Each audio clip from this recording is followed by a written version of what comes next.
Hello everybody, welcome to part deux of a festival of modelling, and hopefully you've enjoyed this morning's sessions. I thought we had some cracking demos this morning, and we're now on to the afternoon section, and we'll be going over to join Jen Wright in a minute in her workshop, and she'll be doing a demo for us for the next hour or so. So just a quick kind of reminder of where we are with what's going on over the next day or so. He says, desperately trying to bring up his schedule here. And we have, right, this afternoon, we have Jen, who will be on till around 3:45, I think. Yeah, 14:45, 15:45, yeah, 3:45. Then we'll have a little bit of inter time here in the HQ. Then between 4 o'clock and 5 o'clock, we've got modelling demo with Mike Williams. Then 5 to 5:30, we've got Chris Bucholtz on all the way from America. Isn't technology wonderful? And then at 5:30 to 6 o'clock, we've got Matt Whiting of Airfix will be on giving us a chat. So if you've got any questions for Matt, as long as they're not what's coming new from Airfix, then feel free to pop them up on the Facebook page or pop them up as we're talking. And then tomorrow, okay, we'll just have a quick run through tomorrow's schedule. We all start off at 10 o'clock, hopefully. And again, at 10:15 through to 11:15 tomorrow, we've got a modelling demo with Drew Manton, although there will be a break at 11 o'clock for the Remembrance Silence. Then we're between 11:15 and 11:30, we're back here. Then 11:30 to 12:30, we've got another modelling demo with Ivan Jensen-Taylor. And then we're back here at the HQ. And then 12:45 to 1:45, a modelling demonstration with Jen Wright, it says here. Then 1:45, 2:30, another intermission off the air completely. And then we kick off again tomorrow afternoon at 2:30 back here in the studio. And at 2:45, we've got a demo with Mike Williams. Then that goes through pretty much to about 4 o'clock when we have a bit more HQ and chat. And then 4 o'clock to 5 o'clock, hopefully, an actual modelling demo with Spencer Pollard, because unfortunately our tornado review overran a bit, but that was no bad thing because it was a really good in-depth review rather. And then between 7, I keep getting this wrong, it's your Dad's Army faux pas, that. Between 1700 and 1730, 5 to 5:30, we have a very special guest. We have Mr. Matt Irvin, the BBC visual effects legend, who will be coming along to have a chat. So if you've got any questions for Matt, then pop them up on the Facebook page, or pop them here and we'll feed them through live. Then, a bit like tonight, between 7:30 and between 5:30 and 7:30, there's going to be an intermission. We're off the air. And like tonight, between 7:30 and 9 o'clock, there will be the online social. So we've got one tonight between 7:30 and 9:30-ish, depends how things go. And again, we've got another one tomorrow night between 7 and 9 o'clock /9:30. And again, we'll hopefully be bringing in some more guests. We're hopefully going to bring in Mike Reeves again, because Mike was brilliant last night. He's a really funny guy. So that's the way things are panning out this evening. As it says on the poster, running order may be subject to change on the day, and the management accepts no responsibility for the loss of any penny farthings. So without further ado, I think we should just check everything's okay with Jen. Jen, can you hear me okay? Is everything fine? I can hear you, Mr. Mock. Fantastic. Well, in that case, then we will hand over to Jen. I will disappear now and go and have some lunch. We will hand over to Jen, and I'll be popping into her broadcast probably in about 20-25 minutes just to field any questions you've got for her. So keep them coming, and of course keep your photographs and stuff coming onto our Facebook page. We've had some great contributions today so far. So on that note, I shall go, and I shall hand you over to Jen. So I'll see you all in a while.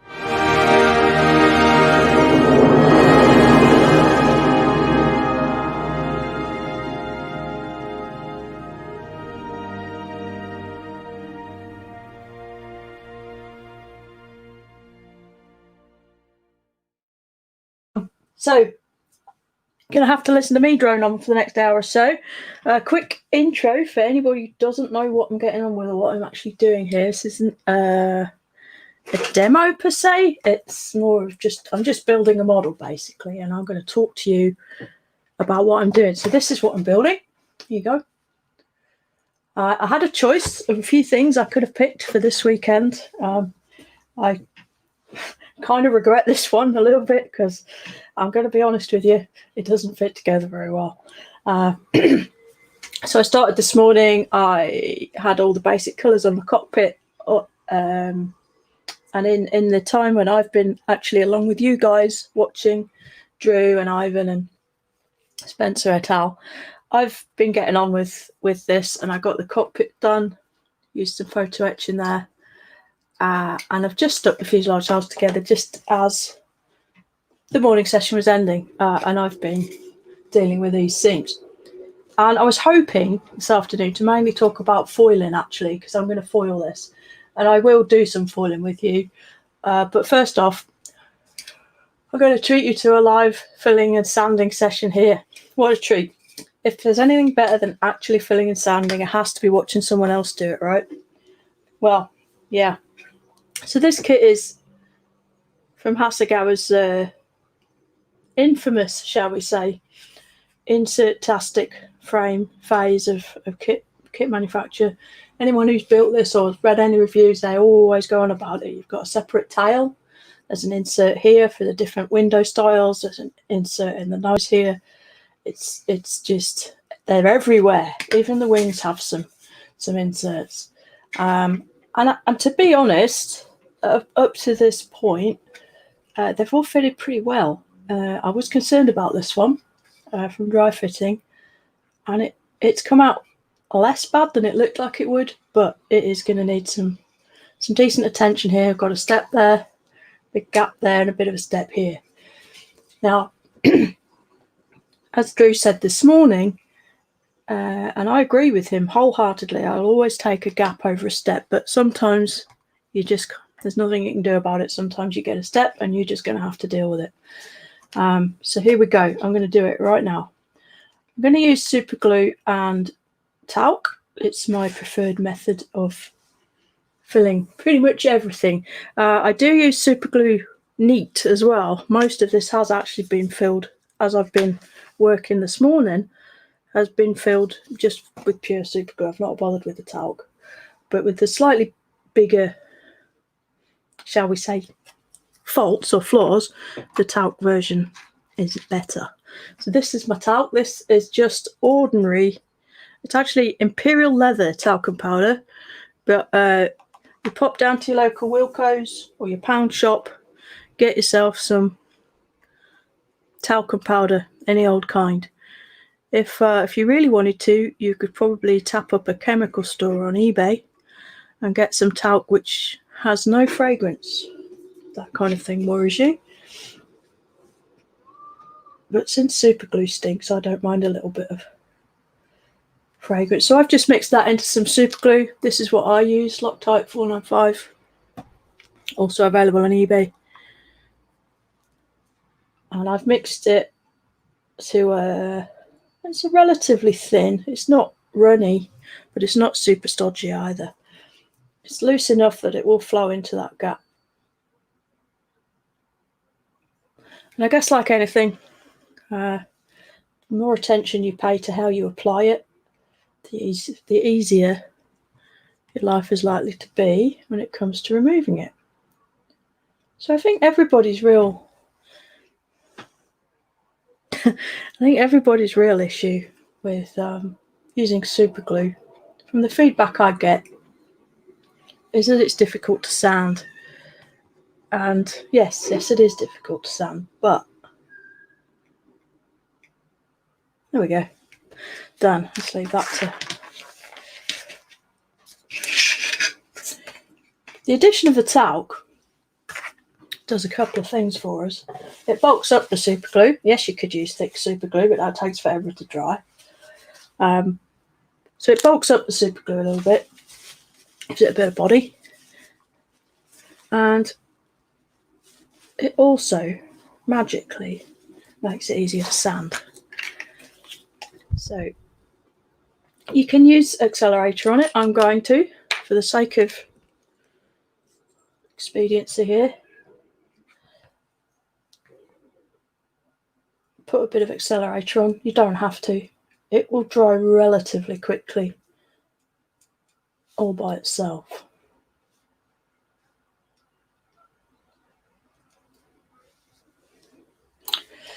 The accelerator I use, and this is a point worth making, I think, I use Rocket, which is from Deluxe Materials, and over the years I've used a lot of different accelerators.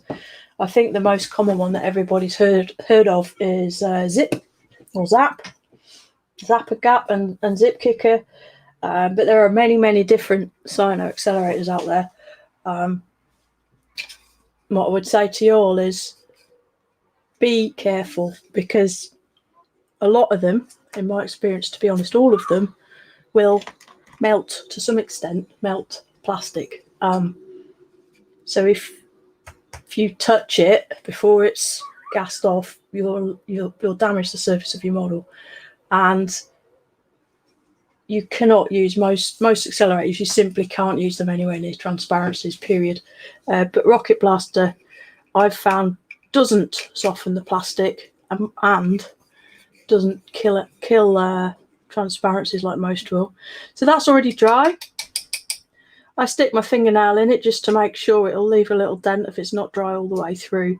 If you've put a lot on, you may well find that is the case. And what I do first, to avoid collateral damage, I use my scalpel and actually carve the super glue away. By doing this, I can really easily control where I'm removing material, at what angle I'm removing material, and I can completely avoid damaging the surrounding plastic in any way whatsoever. I'm aware that on the screen that's going to be extremely difficult, if not impossible, for you to see, so you'll have to take my word for it a little bit. But all I'm doing, there's not a lot of weight on this blade. It's not a very sharp blade either. It's been in the scalpel about a week, so it's pretty dull. Just shaving it down. If you can't tell how it's going by looking at it, just use your finger like I just did to gauge how much material you still need to take off.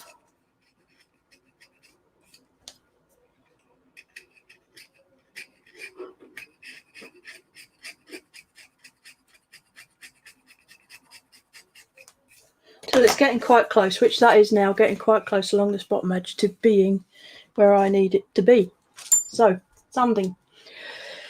Please don't use sanding sponges to sand down super glue. You can get away with it if you're using traditional type modelling putties to an extent, but don't use it on super glue, sponges on super glue. The glue is too hard.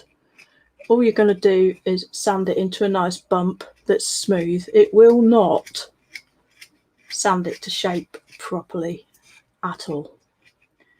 So by all means use them for finishing. I'll show you in a minute. But to get your shape in the first place, to carve out your filler, don't use a sponge. But these are Flory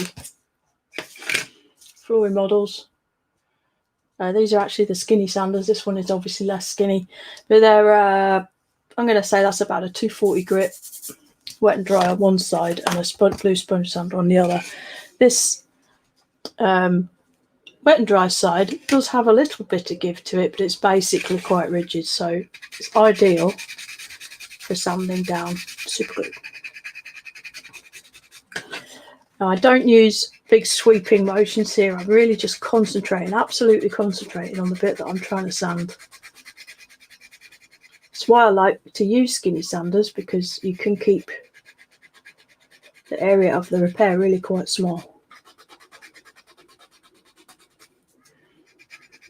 No different to any of you, I don't like having to deal with massive areas where I've had to sand things. Especially given that I'm going to be putting foil on this, it needs to be quite a nice finish, and so the less damage we do initially, the less we have to clean up.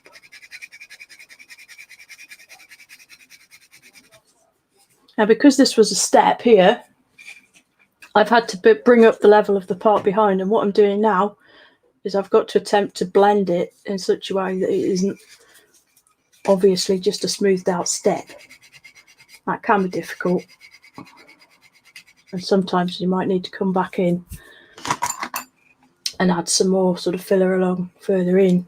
I think I'm going to get away with it on this occasion. Just blend that into the top there.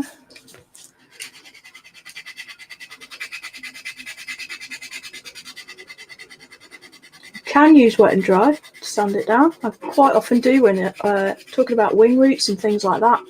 I'm very often use a bit of P800 or P600 wet and dry, and you can roll it into shapes so that it will fit into the curves that you're trying to sand, so that you're not digging and putting gouging. I mean, obviously using a flat sanding stick to sand an inside curve is never going to be easy.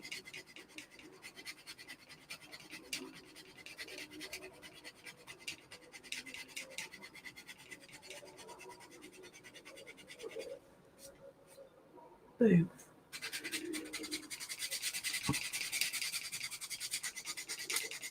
And there we go. That is a horrid fitting top tier Hasegawa insert sorted. In what, 10 minutes? It's fixed, promise. Rub your finger across, your thumb across. Any appendage you like, really. I'm not going to judge you. And you can feel if there's still a lump there, you'll feel it. If you're struggling to get rid of the lump, because I'm using a small sanding stick and sanding in a small area, it's quite easy to actually end up with a situation where you've got a flat, a lump and a flat without really realising it. So this is where the wider sanding sticks can be super handy, because being that bit bigger, that larger flat surface, it can go across there and it'll pick up, if there is a lump there, it'll pick it up and take it away. It'll take it out, no bother. Which is why I say don't use a sponge, because a sponge will just exacerbate that. So I'm happy that that's gone. So now I'm using that blue sponge side quite aggressively to take out the scratches from the harsher sanding board side that we just used. Just like that.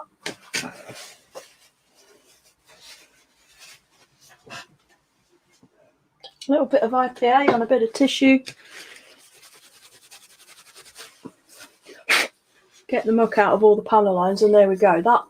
That's fixed. That's as fixed as it needs to be. But now we have to re-scribe it. Now, another one of Hasegawa's favourite tricks with these inserts is that they stick them where there aren't panel lines. In some respects, that's a good thing. It's easier to not have to try and preserve a panel type joint across a glue joint. But we do have to now re-scribe these longitudinal lines here, bring this detail back around the canopy, and so on and so forth. So the tool I use for doing that is this tiny scriber. This is the Olfa P-Cutter 800. Good luck finding one. As you can see, this one is somewhat aged. I've had it a long time. It's going to be a Far Eastern import, I think. I don't know if anyone sells these in the UK anymore. They do a smaller version, which I used to have one, but I think I might have given it away because I never ended up using it. But so I've got a panel line along the top here that finishes in there. Got this one here. I've got this vertical one here. And for those of you that were here this morning, you'd have seen Drew talking about using Tamiya vinyl tape as a guide. I'm quite annoying. I just do it. I can see where I've got to go because I can see the remnants of the panel line in there, but that I've done that. That's finished. As he said earlier, I'm not putting a lot of effort into this. It's really pretty much the weight of my finger on the top of the tool that's doing the work here, and just gently going backwards and forwards a couple of times just to put the line in. And once there is a perceptible panel line in place, the blade will tend to follow it rather than wandering off. So it's those first few strokes that are important. And then this vertical one's a bit of a pain because of the angle I have to hold the tool at. But again, I just tickle it in, and then a little bit more pressure once I've established the line. And there she is, done. For anybody that's wondering if I'm completely crazy, why on earth am I pushing the tool forwards? Because everybody they've ever seen in the history of the world goes backward like this. That is true, they do, but they're doing it wrong. Because if you go forwards like this, you can see where you're going ever so easily, which you can't when you're coming backwards. And it's a lot easier to control the tool, to control the direction it's going in, to control the angle that you're holding it at, and therefore the depth of the cut, etc., etc., etc. There's just a million and one reasons why it's easier to do it forward than backward, in my opinion. Obviously, that isn't going to work here. Yeah, you can use that around curves, but it's awkward. So I've got an ordinary pointed metal scribing tool that I use, and that's just pulling all the debris out of the line around the back of this window. If I had have had to sand it such that this panel line was going to get lost, I would either come back to it and deepen it as I go, or I'd have to use this to put it back in.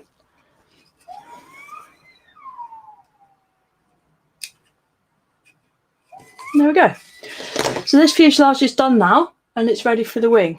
So I could glue the wing on. In fact, I might even glue the wing on, because how are we doing for time? Well, I've got ages yet, haven't I? John will be along in a minute. You remember I said this doesn't fit very well, this model? Well, check this out.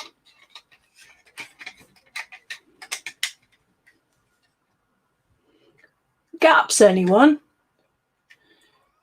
The wing joint on this thing is absolutely heinous. It's completely horrific. That's got to be nearly 2 mil. And the reason is, this is quite an old model. I've got it second hand. It's been kicking about for a while. And it's lost all its dihedral. This wing plank is virtually got anhedral. It's so flat. And P40s actually do have quite a lot of dihedral. So a lot of more modern kits have bracing and stuff glued in across the middle to hold that angle, but this doesn't. So what it needs, she says, fumbling, needs to be glued into position at the bottom, front and rear, and then the wings pulled up to close that gap up. And as you can see, when I do that, it pretty much takes care of that gap completely. The only problem is, I do only have 2 hands, and it is going to take... I shall get started on it because we do have the time. And no, actually I won't. I'll leave it. I'm going to do some foiling on the swing because I can. So, foiling, what an exciting prospect. I hate painting natural metal finishes. Not because I can't, but because to me, they almost never really look like natural metal. They look like something that's been painted with various shades of silver paint. It's very, very, very difficult to achieve a convincing natural metal finish with paint. However, if you actually use metal to achieve a natural metal finish, it's really quite easy. So one of the reasons I chose this build rather than the others I had was because I saw this mask set and I saw this scheme at the bottom and I thought, oh, I like that. I like planes with white bits on. I think any plane looks better with the Royal Australian Air Force roundel on it. Name me one that doesn't. It's a challenge there, lads. And it's natural metal. And it's legitimately quite a worn natural metal finish as well. And I thought, well, I'm going to do the P40. As I say, somewhat regretting that decision at the minute because it's such an awful model. But hey ho. So what I'm going to use to achieve this foil finish is Reynolds wrap. If anyone is watching in from the States, they'll be aware of Reynolds wrap. This is it's just tin foil, like we have here in the UK, but it's quite a thick, heavy-duty tin foil. And in the UK, if one wants thick, heavy-duty foil, you kind of got Baco foil and nothing else. And Baco foil's got the squares imprinted on it, so sort of ruins it for what we want. So when I saw Reynolds wrap in the BX in, of all places, Kandahar in Afghanistan, I thought, gosh, I should buy some of that, and I did. And the second stage in this process, having decided once you've decided to use foil, the second thing to do is cook it. I think one of the things that's useful to a modeler is having an elephantine memory, because I vaguely recalled from years ago somebody mentioning that if you boil tin foil with eggs, it gives a nice sort of patina to the foil. And here, this is the shiny side, and that's the dull side. And you can see it's got quite an interesting heat stained effect. And this was in reference to using it for burnt metal exhaust areas on jet aircraft. And I found through experimentation, having done this recently, that it actually works for metal skin plating as well, because it somehow makes the foil look more dull even when it's been sanded back. So hence, here's some I boiled up this morning. I did briefly consider trying to broadcast from the kitchen, cooking my foil, but I decided it would be too much hassle. So I got a big old wedge of foil, and I tore it into strips and I cooked it. You have to bring it up to the boil with your eggs. I put three eggs in that, and I boiled it for about 10 minutes. So yeah, hard-boiled eggs it is. And the excellent side bonus, as well as the patina and the colour, so if you do want to use it for heat-stained areas, you can see in the reflection, that's a really cool finish on it. It anneals it as well. So this is a little softer and easier to work than it otherwise would be. Okay. Next thing you need is some glue. You have to glue the foil on. There is obviously a product out there, bare metal foil, which has glue built into it. I do use that for masking canopies and such, but I find that for a larger project like this, it's possibly a bit too fragile, and it's definitely very thin. So I think you're going to struggle a bit. So anyway, because this doesn't have glue, we need glue. And this is what I use. It's Microscale Industries micrometal foil adhesive. I don't know what it is, honestly. I think it is water-based. It's aggressively water-based. I think it's some form of PVA, but it must have something in it. Otherwise, it wouldn't stick metal. So what I'm going to do, just square up this bit of foil with some scissors.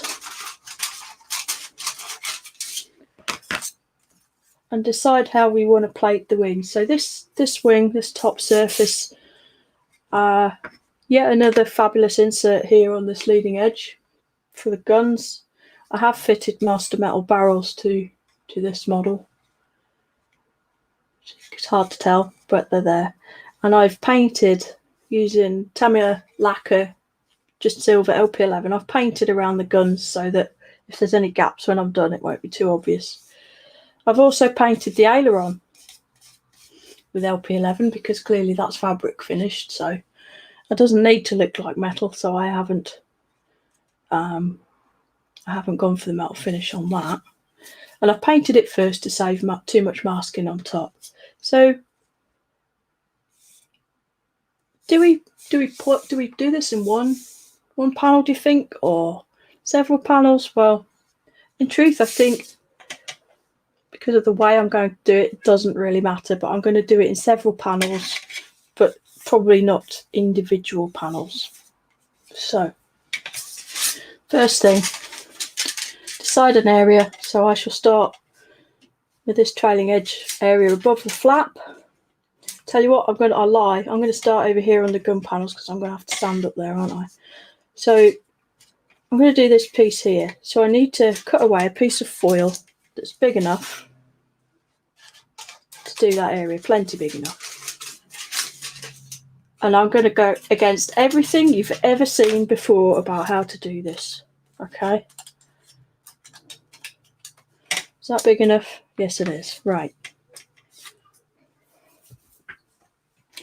This is IPA, isopropyl alcohol. I'm going to degrease the area. Just putting a bit onto a cotton bud. Obviously, if like me, you've pre-painted an area, take a bit of care so as not to remove all of that pre-paint. Dry that off again. Likewise, I'm going to IPA a piece of foil.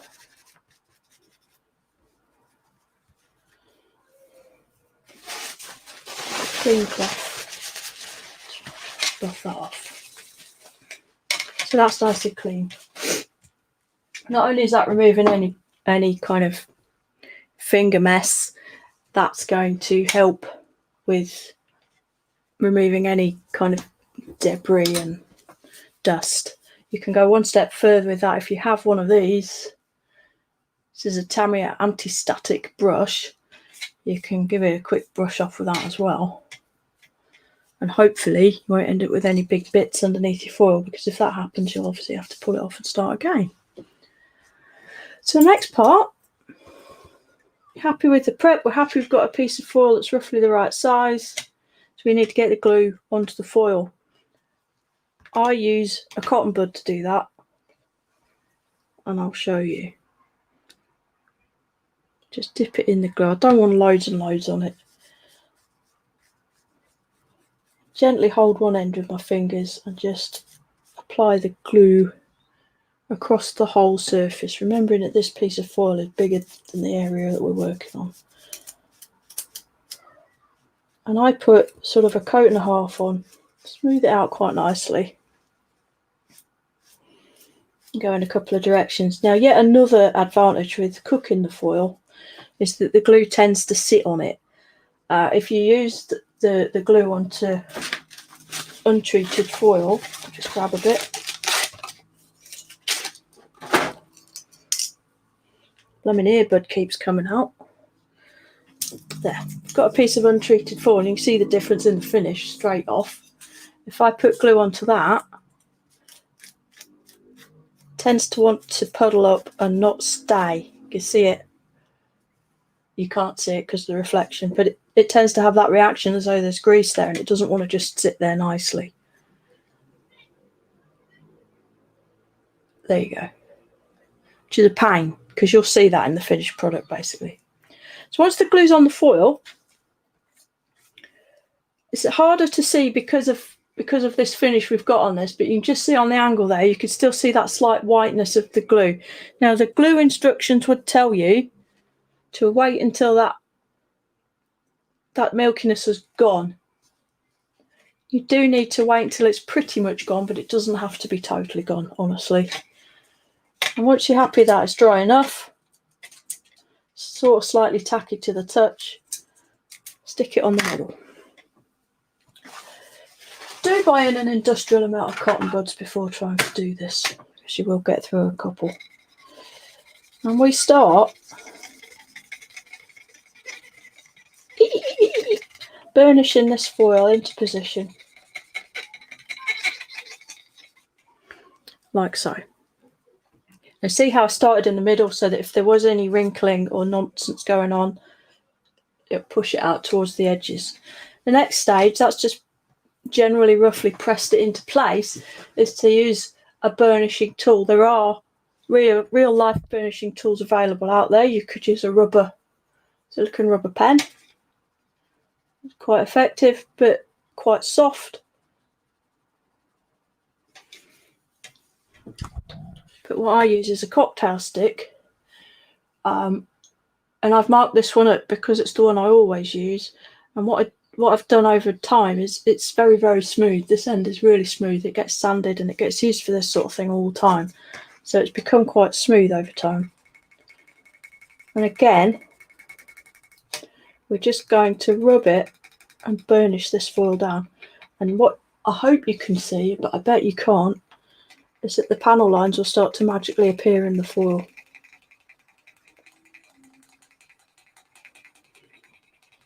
And any of the sort of creases that you could see before and you're thinking, oh God, this is no good, I've messed this right up.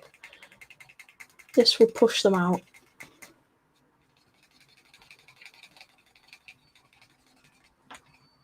Starting to see the edge of where I want. There we go. So that is now showing me the boundary of the area I wanted to cover with this piece. I'm going to burnish it in another direction. And then I'm going to just use the point of the cocktail stick and pick out these panel lines.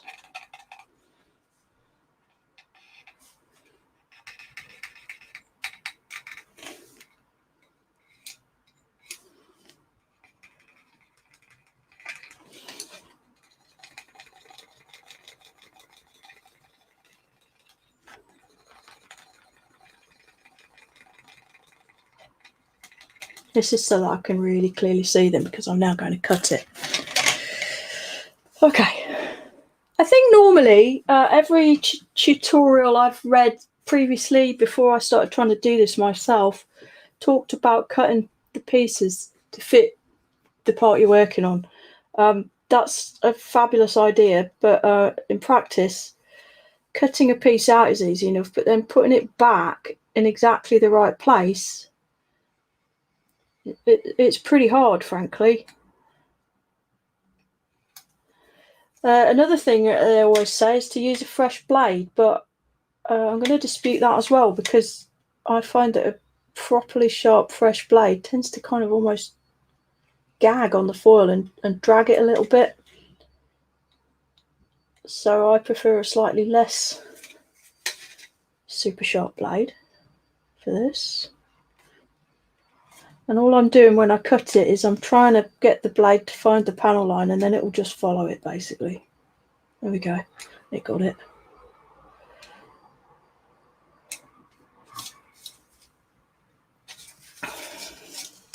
This one's pretty easy to see.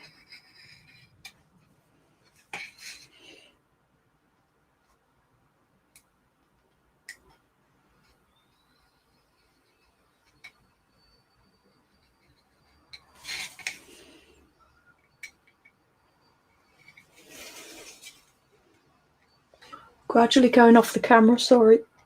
It's kind of hard to do it at arm's length. There we go.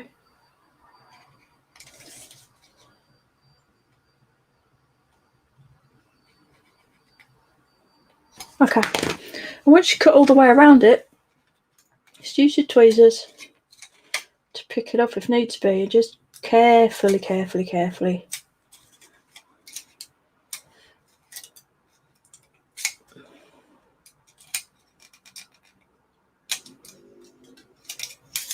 peel off the excess. I broke that, but I'm going to leave it in place for the sake of this.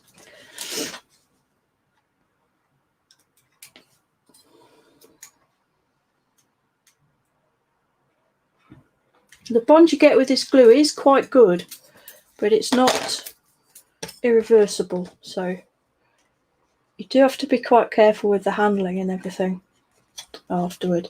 So now I just burnish down any corners that have lifted doing that. Just rub them down again, like that. And then we need our IPA again.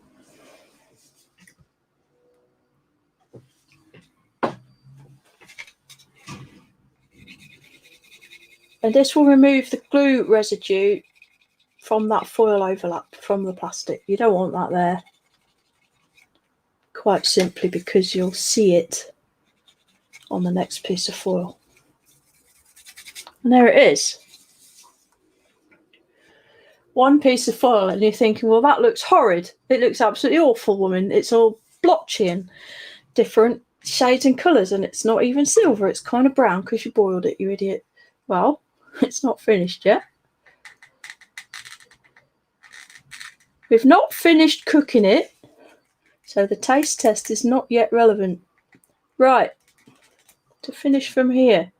So this has actually gone down really nicely. Not going to lie, that's pretty successful. It's quite flat. But what you will see all the time when you're trying to do this is no matter how careful you are with prep, and you do need to be careful, no matter how careful you are with your glue, there's going to be texture. Which you will see, and it's less visible because this foil is somewhat more dull, but it is there. Let's put another bit on. We'll put this end one on. You do get really sticky, dirty fingers as well doing this. I'll put excuse me yawning, I'll put this and this on so we've got a slightly bigger area to look at. To show the process over again. And then I'll show you how to finish it. Because by the time I'm on again tomorrow, I do hope that I'll be done with foiling. I'd like to show you some masking and spraying of markings tomorrow. So there I've IPA'd my piece of foil. IPA'd the panel.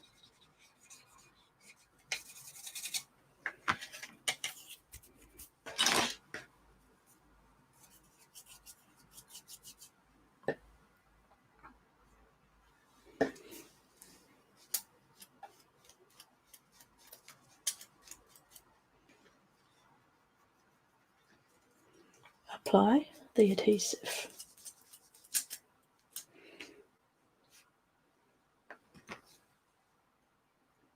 Yeah, it's definitely some kind of piece of PVA, but it's super sticky. You do get through a lot of cotton buds because you'll find you just keep sticking to them every time you move.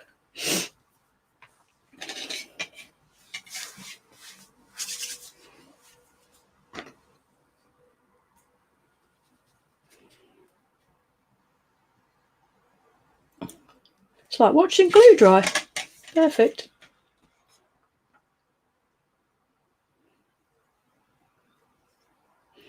I found with experimentation that if you let the glue just not be quite fully unmilky, some good England there, before you apply the foil, like this is now, that when you burnish it down, it tends to smooth those glue ridges out quite a bit, which leads to less effort being required across the rest of the finishing process. There we go, that's on. That's rubbed down with the cocktail stick.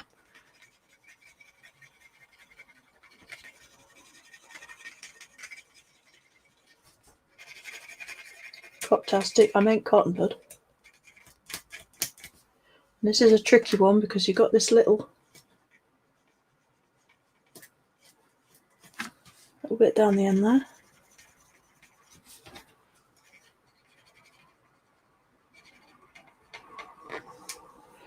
Pick up the panel lines. You can very clearly see where the other piece of foil ends, so that's nice and easy. And there we go, that's ready to be cut out. I'm going to be half blind by the time I finish with this evening, aren't I? Just have foily sparkles going through my vision all night.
I did tuck that under so it does overlap very slightly onto the trailing edge.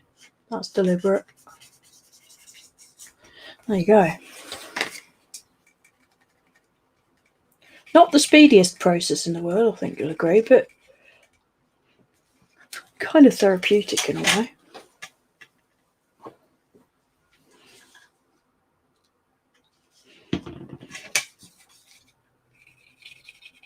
Get rid of that excess adhesive again, and I'll show you how to sort out that texture. Okay. Get rid of all the sticky bits of foil regularly, because it will get stunningly annoying picking them all up every time you go near the bench with your fingers.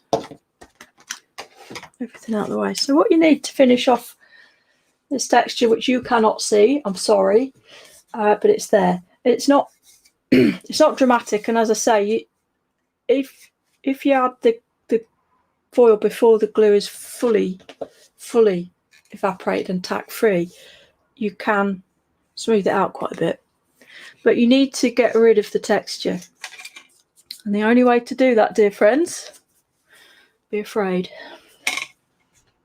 Sandpaper. This is wet and dry. This is 800 grit wet and dry, but it has been used a lot, so technically it's probably more like a 1000 grit now. Be very, very gentle.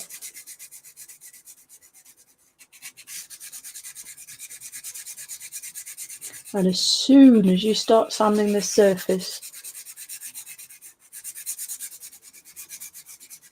you'll see that texture just go bim, straight in your face.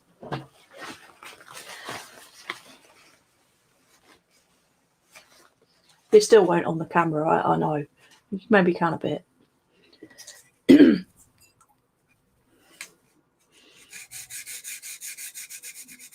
It's like when you put a guide coat or a primer coat, you sand it back. Any sort of areas that are low come up as black dots, you can really see them. This is the same. The high points will become super shiny, which allows you to see the low points, and you can just softly and gently sand it until it's flat. And this is why bare metal foil is so much less suitable for doing this, because it's so thin that as soon as you start trying to do this, sand this texture away, can you see those lines? That's where the glue lines are. As soon as you start trying to do this with bare metal foil, you just go straight through it. For this Reynolds wrap, like everything American, it's bigger, it's better. One could argue thicker, but we don't want to offend anybody. Lol. Sorry. Now I've switched to a sponge. It's a little bit finer. It's quite a worn out sponge. This panel at the end here is pretty good. Jen, are you able to take some questions? Sure. Yeah, I can talk and walk at the same time. Right, work. Okay. Question here from Dave Fleming. He says, do you ever add colour to your super glue to make it easier to see? I've seen Drew and John do that with various pigments, Mr. Surfacer, etc. Well, what do they know, Dave? Ask yourself. God. Well, yes, that's all for this afternoon from Jen Wright. Well, yes, I do, Dave, but I do not use pigment. Sorry, I don't use paint. I've never tried using paint. I know it works because I know John does do it. I use pigment. This stuff, just pigment dust, pigment powders. If, like me, you have a load of them sat in your cupboard that do very, very little because they're so damned awkward to use. If you stick it in your talcum powder, which this talc does have a little in it, it tints it and it makes the filling medium much, much easier to see, yes. It doesn't seem to have any adverse effects otherwise either. So. Well, I found that with the Mr. Surface of Black, which I mix up with a little kind of patch of super glue, and then just use that as like an ad hoc filler, and it has absolutely no impact on the, it doesn't affect one or the other. So, and it just means if you need to fill like a awkward sink mark, you just mix it up, apply it, just let it dry naturally. And after about 5 minutes, you can go at it with I nearly said sanding sponge. You can go out with a sanding stick. Yeah, I know. And and it's just, I'm afraid the days of me applying kind of filler and waiting for that to dry have long cured. Yeah. I only use it for filler, normal putty for really small jobs now. Yeah, absolutely. Tim says, great stuff. Can you post a list of the different tools and materials used? CA, glue, accelerator, sanding sticks, etc. Well, if that's something you want to do later on, Jen, if you can message it to us and we can post it up on the page, if that's all right. Yeah, no worries. If that's what people want, that is what people shall get. Yes. Absolutely. Dave Fleming says again, baby talc seems to be finer than regular stuff. Is it? I don't know. I do not know. I know that the guy who runs Deluxe Materials did release a talc-like material for putting into super glue. Specific modelling, specific talc, because it's what we all need. But any talc will do. You could use micro balloons as well if you wanted, but that's just more expensive for no real gain. Question here from Michael Johnson. It says, silly question. Since I have never heard of boiling eggs with aluminium foil, are the eggs edible? Having eaten 2 of the 3 I boiled earlier, I can confirm that they are. Yes. obviously, we need to have a long-term effect study on this, but. Well, if you're happy enough to wrap your chicken/turkey in said foil and cook it, it is kitchen foil after all said and done, so I can't see it being an issue. I don't think anything is going to leach out into the water and then be absorbed into the eggs, and Yeah, it might leave us. Go on. Oh, so I've just had eggs for lunch. Lovely. Nice omelette. Nice omelette. Just eggs, cheese and ham. No, just eggs. No, just eggs. Ham, really. So sorry, you didn't tell me in the last 24 hours, so I'm not like a pilot. I don't have to constantly remind people I'm a vegetarian. So Grant says, have just sanded off all the eggshell effect. I have, yeah. There you go. Look at that metal. That's pretty good, isn't it? Yeah. I think I might be stealing that technique at some stage. Chris says, is baking powder viable, or is talc the best to use? I personally have never used baking powder. I know some people do or have. I really can't see the point though, because talc is sorry, don't mean to sound dismissive. Right. Here's my talc. See the size of this tub? This cost me £1. Yeah. £1 English pound. Yeah. I'm going to say roughly 2005.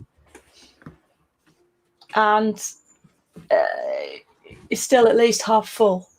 I have a film canister here that I kind of filled up with talcum powder. That must be the best part of 10 years ago. I haven't even got a third of the way down through it. Exactly. I do that. I decant it into different pots. I say this has got a bit of pigment in it, and just use it straight out of there rather than tipping it out of the talcum powder tub, because that can get a bit messy. But it's so cheap. It's throwaway, and obviously has other uses around the home if you really need it to. I don't see why you'd want to use baking powder instead. Well, a Mr. Drew Manton says baking powder brackets bicarb is the same as micro balloons. It will set instantly and rock hard. He also adds talc. Well, apparently talk. Yeah, I've tried talking to super glue, and it does remain workable for a while, oddly enough. In fact, I frequently sit here having a conversation with, with Loctite gel type, and it does remain workable for ages. It's almost as if it's not setting at all. I'm starting to Talc. understand why you're single, John. Sorry? Starting to understand why you're single. Talc. Talc makes it remain workable for a while. Microballoons or bicarb doesn't. Dave says, though, baking powder leaves air gaps and deteriorates the CA over time. Better talc and accelerator. Now, I'm with Dave here because I've discovered that some joins that I've filled with talc and baking powder from years ago, they have actually kind of, over the years, have actually reacted underneath the paint. Oh, wow. Whereas using talcum powder, just mixing up that kind of gloopy mix, talcum powder is fairly inert, so it's doing nothing other than actually acting as a kind of like almost like a it's filler. A bulking agent. Yeah, it's a bulking agent. And in many respects, what we're doing is actually no different to the old Alan Hall thing of talcum powder and clear dope. No, it's exactly the same. Yeah, it's exactly the same. It's just super glue instead of dope. You can use dope, of course you can, but it'll just take longer to dry, and it stinks. Yeah, and Drew says bicarb will also weep a brown liquid after a few years. Ew. So yes. Chris, well, on that note, on that terrifying note, I'll leave you to it, and I'll pop back in towards the end and any more questions towards the end. So back. Cheers, son. I'll see you again. Right. Okay, so I talked earlier about annealing, didn't I? And then proceeded to demonstrate the addition of foil to some very flat and easy panels. So what I'm going to do now is take my heart in my hands and I'm going to do this leading edge. All right. So I've taken a lot of time and effort because I do have seam OCD. I don't mind admitting it, to completely eliminate any sign of a join on these leading edges. So I don't need a join in my foil, do I? So this foil piece is going to have to go from the top all the way around and then into the bottom here. So without further ado, let's do it. Again, I'm cutting a massively oversized piece. It's just easier. And I'm a big fan of easy. That is probably a bit excessive, but whatever. You see that lovely patina on that if I was using it on jet exhaust, just to show you what that actually looks like. Here's a phantom I did earlier. Check that out. Looks awesome. It's got the blues and the purple tinges in it. It's all in there. No paint required. Right. Shut up, woman. Get on with it.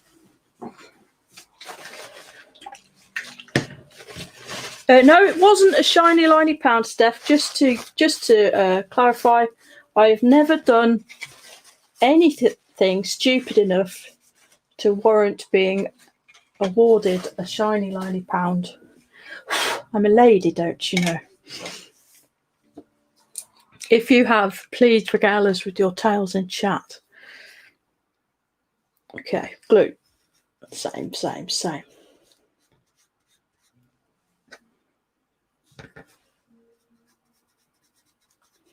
I suppose one of the things people always used to go on about using foil for was for the whole variegated metal panel finish effect. Well, clearly because I'm sanding this down, if I did vary the angle at which I applied the foil, that would negate it somewhat because I'm sanding it down. But what you can do, I don't know if any of you noticed me doing it whilst John was talking, is when I sanded this, I actually used different angles with the sponge, which has put marks into it, which does make it look slightly different. And there are more treatments which we'll do on that. Once I've done this leading edge, I'll show you. Using some products which are not designed to be used in this manner. One of my favourite things. So I'm just holding that at an angle so I can see how it's drying. It doesn't take long. When you use unboiled foil, it's much easier to see the glue.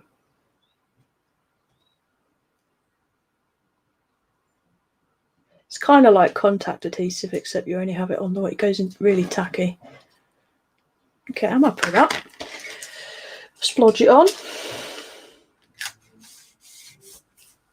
So this time I'm not going to start in the middle. That would be ridiculous. I'm going to start on the top, and I'm going to work from that panel line, which would be the leading edge. And I'm going to work forward. And I'm going to gently, gradually, but positively, I'm using the kind of the side of the cotton bud here. And I'm pushing the foil over that. Let's just cut that so that doesn't cause problems. This is going to be fun, isn't it? Foiling around these guns. Yeah, gently, bit by bit, but with a positive pressure,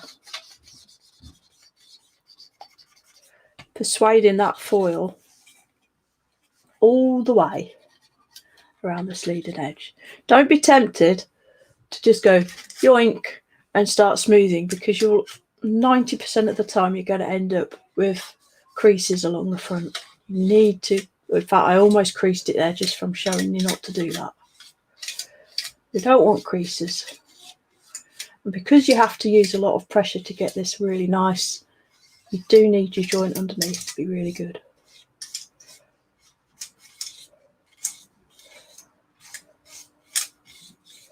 Boom. Now, I'm not saying for a second that unannealed foil wouldn't take that bend. It would. But unannealed foil is never going to cover these, for instance. And looking at the fuselage, to foil this area here in particular, if you use foil that hasn't been warmed up, it just isn't going to happen, trust me. So that'll be later once I've got the wing on there.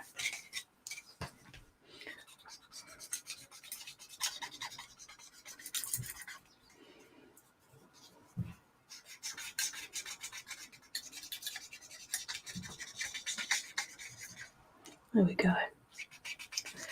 Right. I'm now going to do the same thing with my cocktail stick. Again, starting at this end, this edge. You could see that panel line now.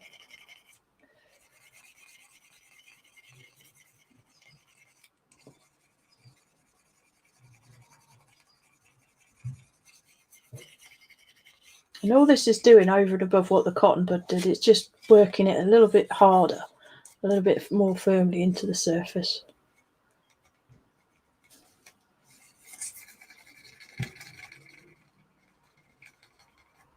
Picking up that raised detail there.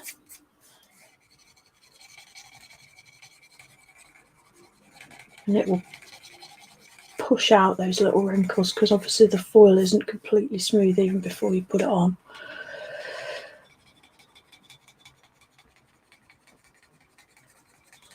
Going crosswise across the panel line just to pick it up a bit more, and then stick the end of the cocktail stick in, draw it along so that you can really easily see it, ready for cutting it out.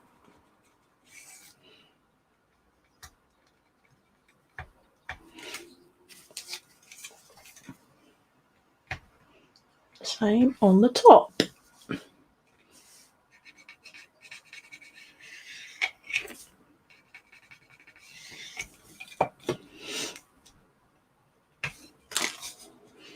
Just like that. Am I talking enough? I feel like I'm not saying much.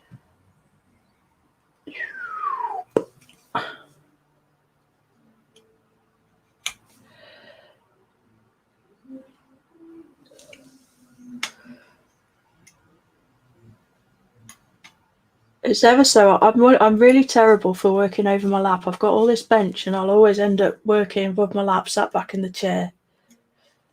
And it's I always forget when I'm doing videos to keep it up so you can all see it on the camera. So sorry about that.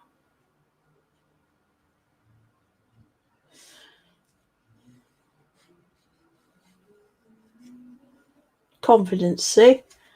Don't fanny about with it. At the end of the day, if you're cutting a piece out and you wander out of the panel line and you wreck it, just pull it off and do it again. It's not. It doesn't matter. It's not the end of the world. If you get your knife point in the panel line, it's going to want to follow it more than it's going to want to come out of it, you know, as long as you're not putting too much pressure on it.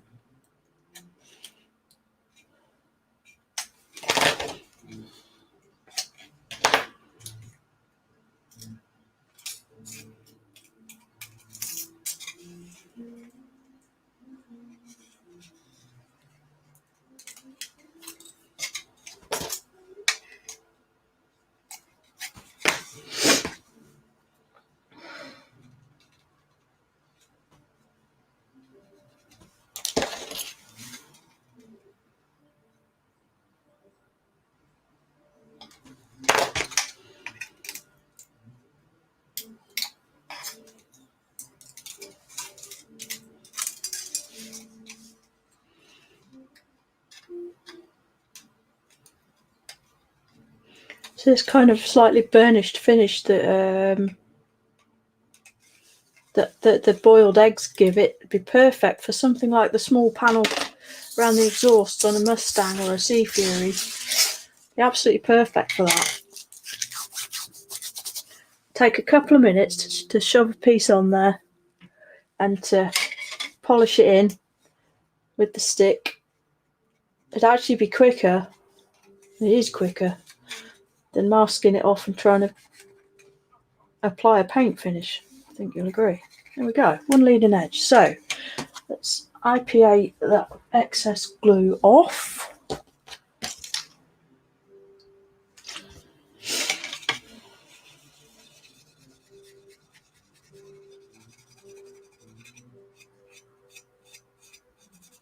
And again, if you would have cut this piece of foil out to the exact size for this leading edge panel, getting that into position correctly would be an absolute nightmare. So I think going panel by panel and it being a little oversized is definitely easier.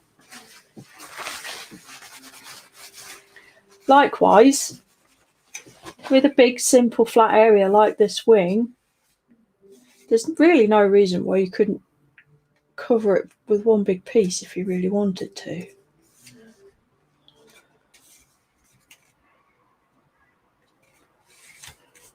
It's just the stress factor of trying not to crinkle it or mess it up.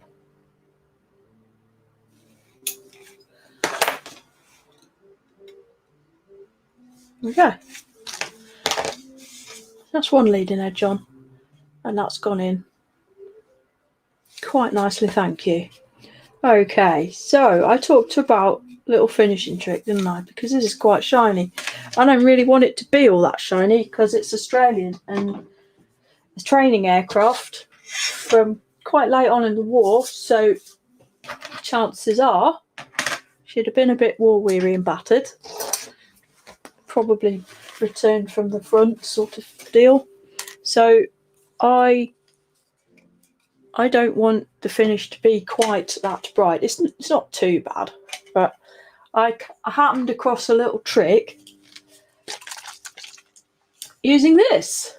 This is AK Interactive Photo Etch Burnishing. Anybody who's used it, it's some kind of chemical, which Dave probably knows exactly what it is. It says it's harmful on it, that you can use if you put photo etch pieces or brass gun barrels or white metal tank tracks in it, it turns them black. Turns out, if you brush it onto aluminium foil, especially aluminium foil that's been sanded a little bit, it kind of oxidizes it as well. It's quite a subtle effect, and you need to brush it over a few times, but it definitely dulls it down. Another point to note, if one does a foil finish like this, you don't really need to worry about panel line accenting, because in the act of sanding down this foil to remove the burnish marks and the glue texture, you'll end up with lots of black aluminium smeg in all the panel lines anyway, so you don't need to really worry about putting panel line washes on there at all. There we go. And then leave that to dry. And I found it needed a couple of applications. As I say, it isn't designed to oxidize aluminium, so it's fair that it doesn't do it instantly, but you can see how the black has tracked off onto the edges because of putting it on, and it just darkens it in quite a subtle way. What I hopefully might be able to show tomorrow as well is using washes, the enamel. yeah, you are. Well, these enamel washes, this is the old style MIG one. The newer Ammo MIG and AK ones are all the same, but what I've found with these is they have a very, very slight abrasiveness to them. And again, on a finish like this, in fact, to hell with it, it's dry, I'll just put some on now. On a finish like this, if you put some of this on, can you hear it?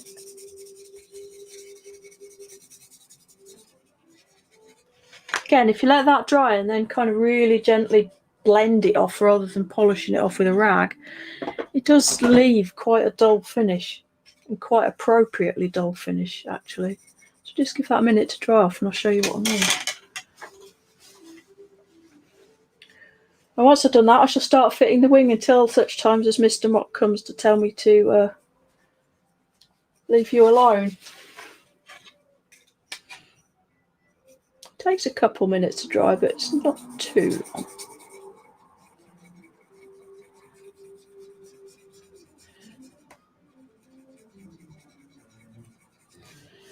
Just as an aside, and since everybody's been in controversial mood today, I shall add my 2 pence. This whole different metal panels being different colours thing, modelers, do your research, because in fact, most aircraft have a single piece across the top of the wing and it won't be different colours, all right? He's back. Is he? I can see him, I can't hear him. He's muted. He's an idiot. I am an idiot. I don't know why. Yeah, I'm talking away here. Excuse me. I said I heard the word controversial and I was about to... They're not that controversial. No. You are right. You are right, though. I mean, it's like, how many times do you see somebody build a P-51 Mustang and they've done a beautiful metal finish to the wings, and yet, as we all know, they tended to be filled and painted. So, apart from the access hatches, yeah. I have to say, bugbears. I have to say, it just winds me up. Just do your research, guys. It's if we could do I feel like Alan Freeman music coming on in a minute. It's like your top 10 of modelling bugbears, and one of mine is Lancasters that have exhaust stains on the outer exhausts on both wings, the outermost exhaust. But they do, darling. They're just not as heavy as the others. Yes, but not that kind of really massively heavy thing. You tend to see 6 exhaust stains and then very faint ones on the very outer exhausts. Somebody tried to prove me wrong about that the other days, and a few years ago, and they said, "There you go. Here's a photograph. You're wrong." And I had to go back to them and say, "That's a photograph of an Avro Lincoln." It's a whole different thing. Yeah. Yeah, I have to say, I've been watching you doing that foil stuff, and that is a real eye-opener for me because I've never really come across that technique before, and I will be bugging the hell out of you from here on in to kind of learn more about that. Obviously, I'll watch this video again, but that's just like... The reason is, John, I've made it all up. That's why. No, but it works. I mean, it's just like that whole thing about actually sanding the metal to get rid of that kind of any kind of texture or anything underneath it. When you think about it, yeah, it's a no-brainer. Yep, it's obvious. Yeah. There we go. That is fantastic. Shiny, but it's not in your face, polished up, razor shiny. It looks like metal because it is metal. Smaz Videos says, "Brilliant tutorial, thanks." And I have to second that because this has been, again, I could have let you go on for 90 minutes, Jen, because I'm glad you didn't. I need to Yes, it isn't that kind of channel, boys and girls. So on that note, we will say thank you, Jen. It has been an absolute pleasure this afternoon. It really has been, and Well, thank you for coming on. And so we'll see you again tomorrow. What are you doing tomorrow now? I'm hoping to have this far along enough to show some use of these masks for doing markings, basically. Cool, potatoes. Yeah. Excellent. All right. Well, on that note, thank you very much for Jen. That's been a brilliant demo this afternoon. And we'll see you tomorrow, Jen. Okie dokie. Bye-bye. Cheery, bye.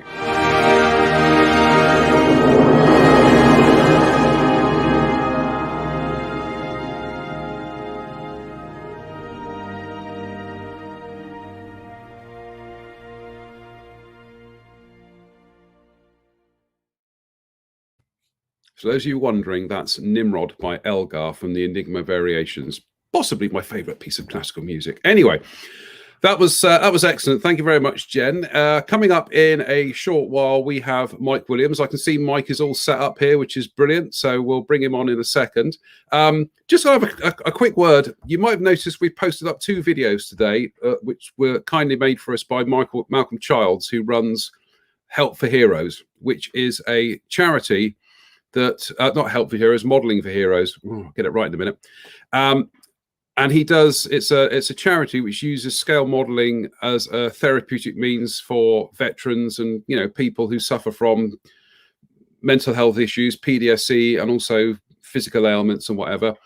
Please do watch both videos, because this is something that actually our hobby can have a really positive impact when it comes to people suffering various kind of issues, and especially during this time with lockdown and people being very isolated.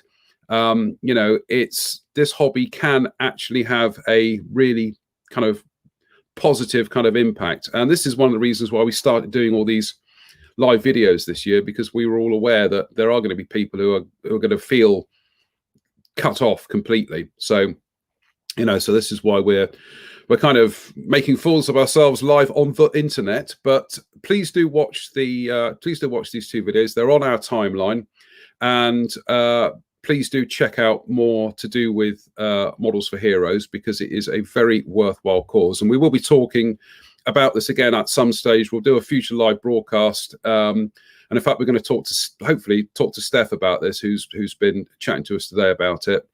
And we'll cover the issue in a bit more depth. But like I say, go and watch the videos; they're brilliant. And thank you to Malcolm for making a special video for us. So we are now coming up to about 5 to 4. So I think we'll bring Mike in early. Good afternoon, Mike. Good afternoon. Can you hear me? I can hear you perfectly. Good stuff. Can you see me? We can see your modelling bench, which looks it looks like the kind of OCD. It looks like your OCD has got OCD. It looks like Spencer's OCD has got OCD. So well, I like a nice, clean, organised work area. I do as well, actually. Do you know, it's every time I kind of like periodically, if I want to start a fresh session, I'll clear the bench here completely. And I've got a big thing of kind of like flash spray bleach, and I just spray the workbench, get the whole way, just clean the workbench completely. And then when I sit down, I start work, and it's just, I feel as though we're kind of like we're cleansed and ready to go on to the next thing. So bizarre, really bizarre. I'm the same. When I finish project, I take this out of the way. This is melamine. This is actually an old draftsman's table, so it's well worn. I use those soap-filled pads, the metal pads you get in the cleaning. You come scrub it with them. And it's ready to go for the next project. Yeah.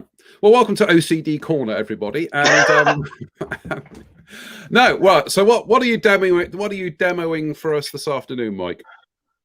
Quinta, however you pronounce it. Yeah. 3D printed decals for cockpit interiors. Can you see that? It's for the F-15C, which is the 1/48 scale Great Wall Hobby kit. Now it's these are brand new or relatively new. I've got 2 sheets here. You can see those. I had a demo trial run earlier, just so I knew what I was doing. I've done 2 of the cockpit side consoles on there. But they're just flat panels. They do need to remove stuff, but I'll explain that as I go on.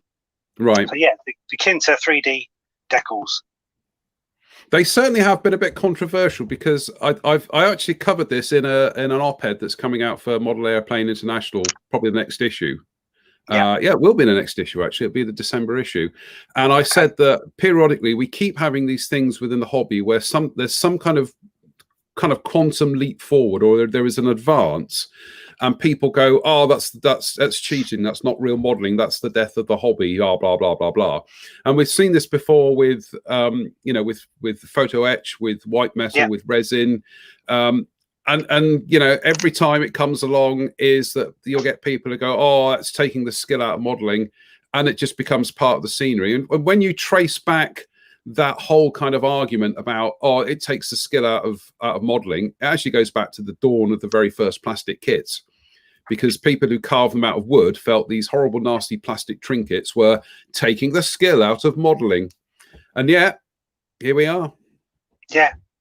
I mean, I thought the pre-painted photo etch was a leap forward. This is just the next generation of that, I think, really.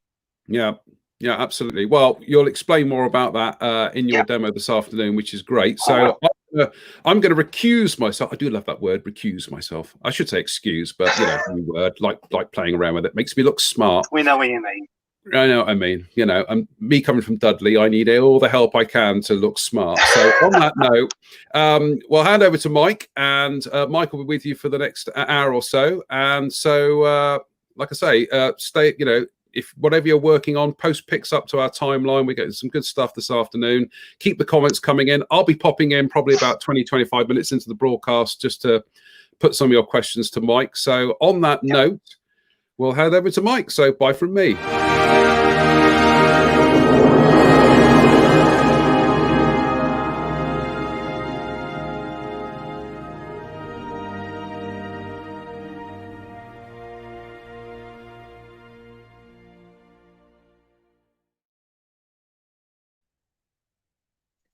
Right.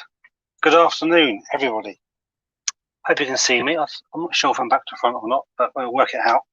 I'm going to show you how these new Kinta 3D printed decals work. They are a relatively new company. I think they're from the Ukraine. Yeah, from Ukraine or Russia or somewhere from the Eastern Europe. This is for the Great Wall Hobby F15 in 1/48 scale.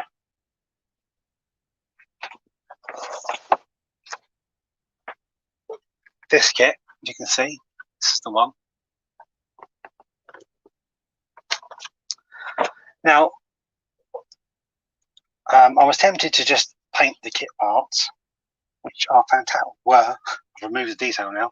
Were fantastically moulded in relief, as a lot of modern kits are, and place them with photo etch or try and paint the kit parts, which is fine and is doable and relatively easy. But I was intrigued by these 3D printed decals. As you can see, it tells you where each piece goes on the kit parts. See that? Really clear, really precise, excellent instructions. Some of the best instructions I've seen for these aftermarket cockpits, in fact. Contrary to photo etch parts, where you have to sometimes sandwich the pieces together, you get the base layer with the dials in, and then you put a layer on top of that which has got holes on to see the dials through them. There's none of that needed with these. No sandwiching, no bending, which is often with the pre-painted photo etch parts. If you have to bend them, A, getting the bend in the right place without the proper tools can be a pain. B, if you bend pre-painted parts, the paint has a tendency to flake off, which then leaves you the onerous task of having to match the paint, try and touch it in, try and paint it with either an unsteady hand or with cocktail sticks or small brushes. It's never easy to match the paints either, because a lot of the times the pre-painted photo etch, the colours aren't matched to model paints, so you have to mix your own paints. For example, the one everyone talks about is the turquoise interior they use on some of the Russian aircraft. That sort of supposedly calming turquoise colours. If you use that interior colour parts, and you've got to touch it up, you're going to have forever and a day mixing the right colour to match it, no matter how many paints you've got, because none of them seem to match the actual paint manufacturer's paints or the pre-painted parts. So these are the next generation, I guess. If I can hold this up to the camera, you can see that. I'll turn it around. You can see they're sort of 3D printed. They use like a polymerized vinyl to print them on decal film, and I don't want to get in the shadow really. Yeah, and they use layers to give you 3D effects. Each instrument bezel and panel, you can see on here, each one is a different level. So in a kit, they actually mold it in different levels, different layers on here, which is fine and accurate. And this is quite accurate. They match exactly the same. Whether they copied the kit, I don't know.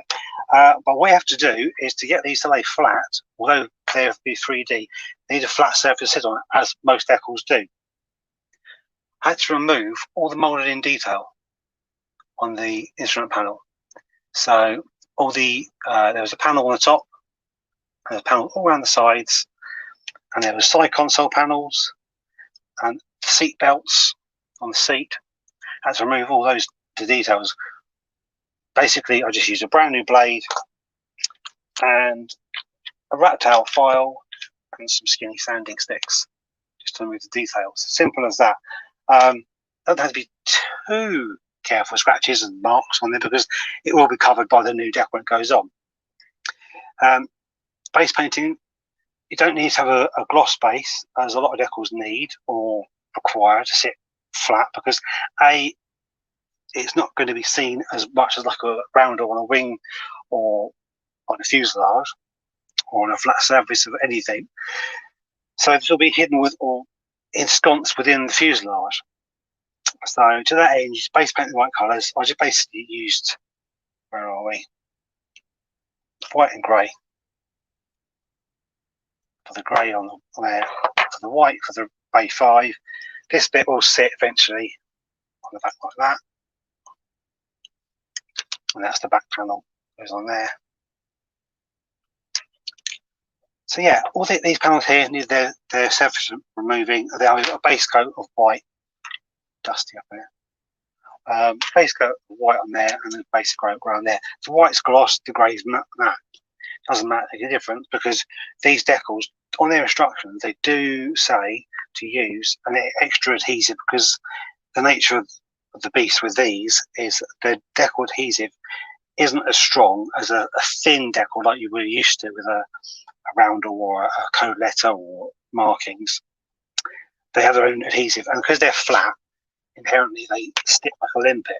With these, they've got that extra weight of the polymer resin on top, so I'm guessing that's why they do use extra adhesive. They do suggest to use super glue on some things, like, which I might have to do on the seat belts to get them to conform, but I don't know how flexible these are, having only done flat surfaces so far.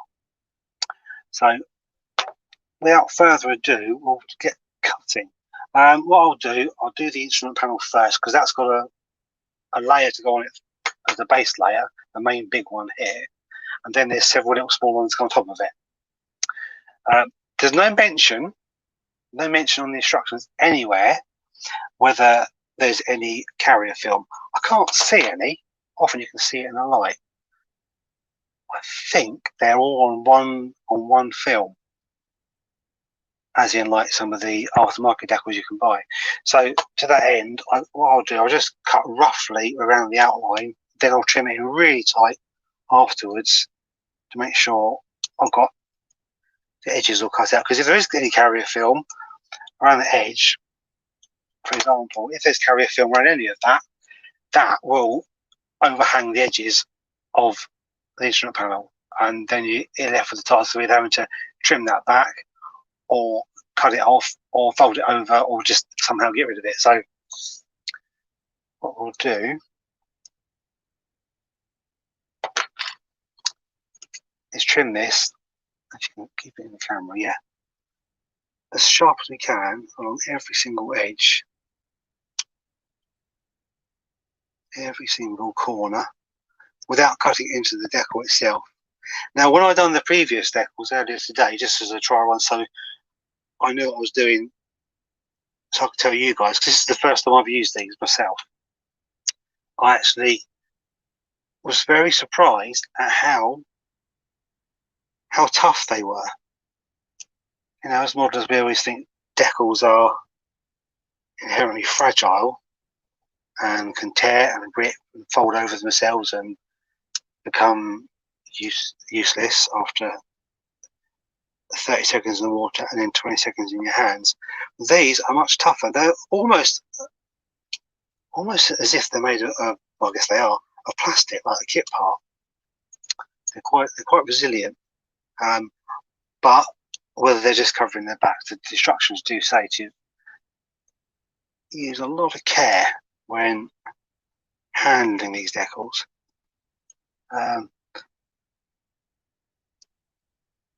But as long as you're used to putting on decals on in a relatively normal manner, you shouldn't find any issues with these.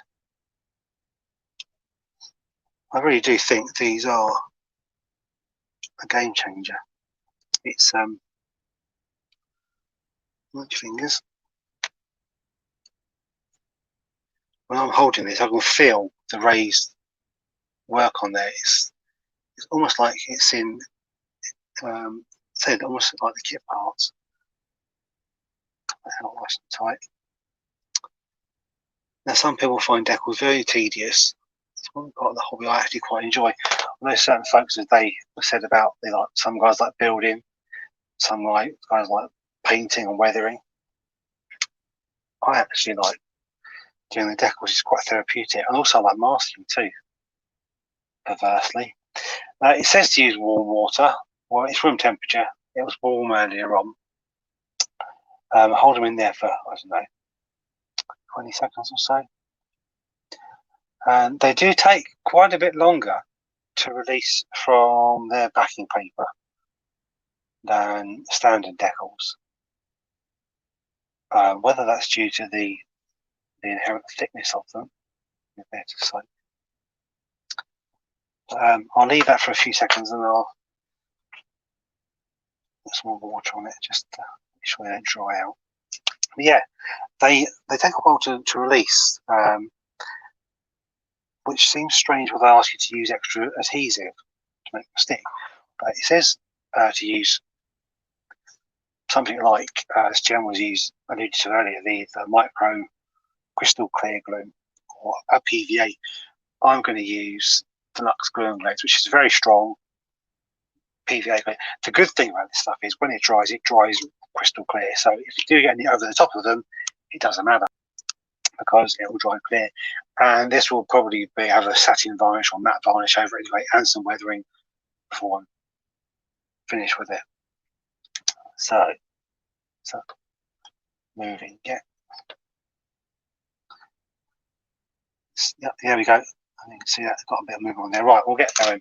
So this, I found it was a little bit too thick, straight from the bottle. So I'll get a little bottle cap, little jam jar lid, squeeze some in there, and then if you use a wet brush, just get sort of almost thin the glue, if you like, so it's watered down PVA.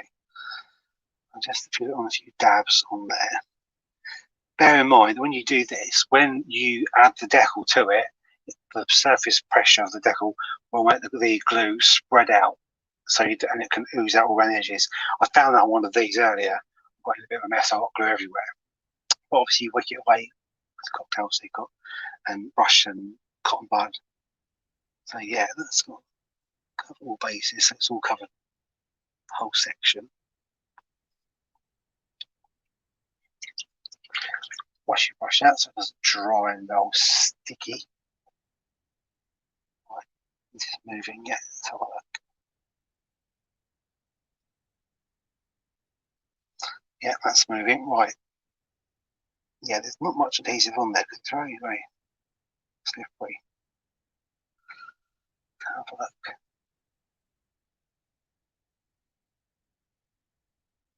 There we go. Right, that's the decal. That's the 3D decal. It's opaque on the back. Now it's having to other thing with when you're using photo etch. Sometimes you have that inherent. You have to paint the back of the film, the acetate film for the dials. Paint it white so it shows through the back. And then you have your photo etch on top of it.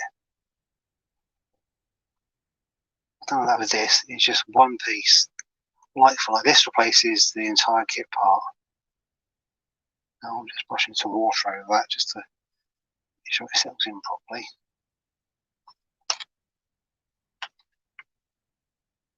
Just some cotton buds. I just use them to push it down to ease out any of the adhesive from behind it. Now this glue and glaze, the white glue adhesive, when it sticks really, really well. It's very, very sticky. I know it's glue, it should be sticky, but you know what I mean. It's got quite a lot of instant grab, as they say. So there we go. There's quite a bit of water using the back of that. So I'll leave that on to dry, and I'll work on the other panels and the rest of the cockpit in a second. It's just like you would with a normal decal. You'd use a cotton bud to roll out the excess water and get rid of air bubbles.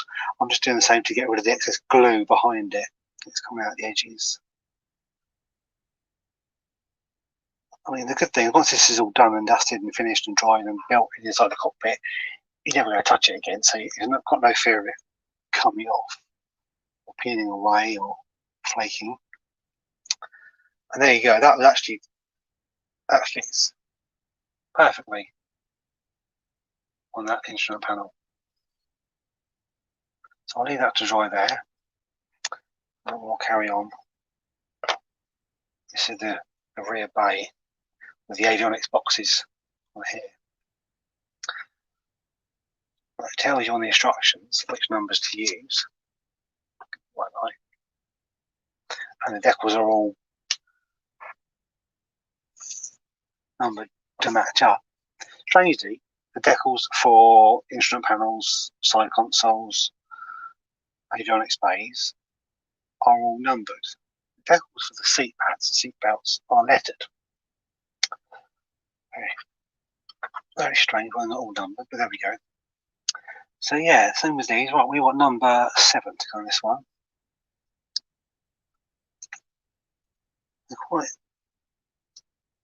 These are quite delicate. Get the right way around.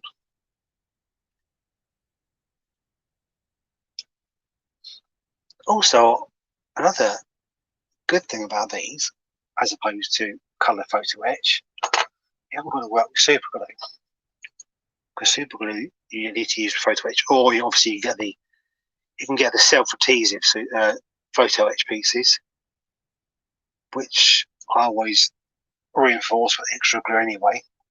But these ones, being decals and the water-based glue, you've got far more working time with them. Whereas with CA, you've got to work quite fast, depending on what CA you use with super glue. Sorry, I'm saying CA, I presume everyone knows what I mean. CA is short for cyanide acrylate, which is super glue. Yeah, you've got to work fast with super glue because it goes off like that. Whereas these, it's water-based. I could probably still peel that off and reposition it now if I wanted to.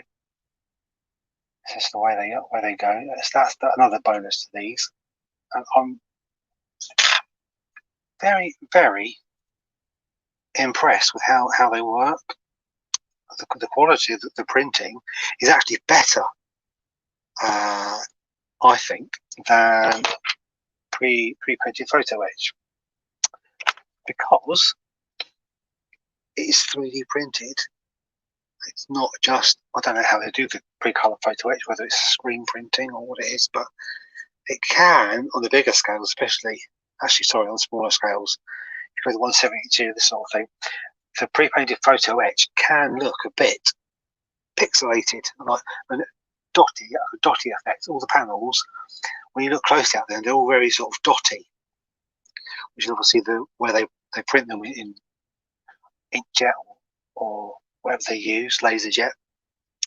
It dots the paint on or the ink on. Whereas these are 3D printed in a, like I say, a polymer. What is it they can actually use? Let's have a look. What does it say? Polymerized vinyl. There we go. They have enough strength and elasticity, but moderate care is still advised. Like I say, you deal with them as you would ordinary decals. Pick this one up.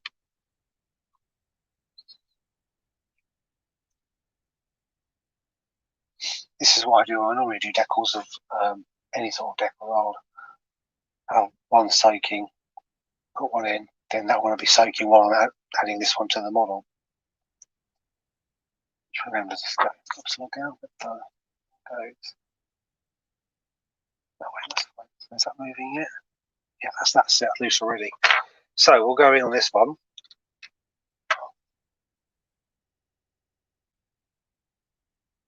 Got too much glue on here. Don't need that much glue.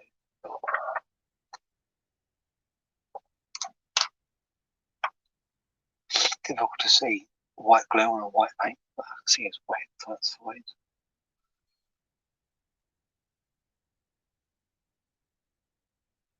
You see, if that was using super glue with photo etch, that would be stuck there. And I have to peel it off and to reposition it, and then end up bending the photo etch, paint flaking off, and then probably you have to throw it in the bin and start again.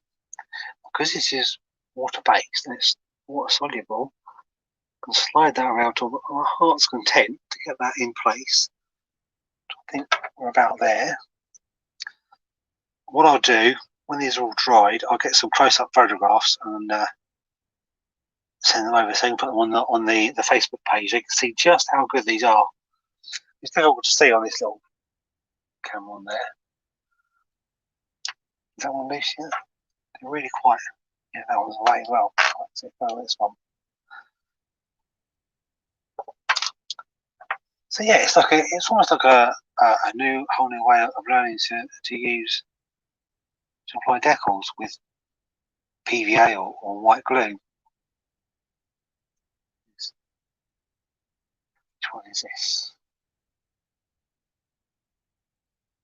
This is number 8 because at the other end. Got the wrong one.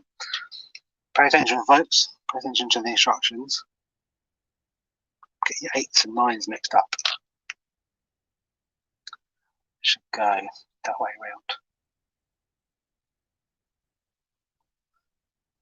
Take the packing paper off, that helps. It's me chatting away, getting carried away. Mike, if I could just butt in for a second. Of course you can.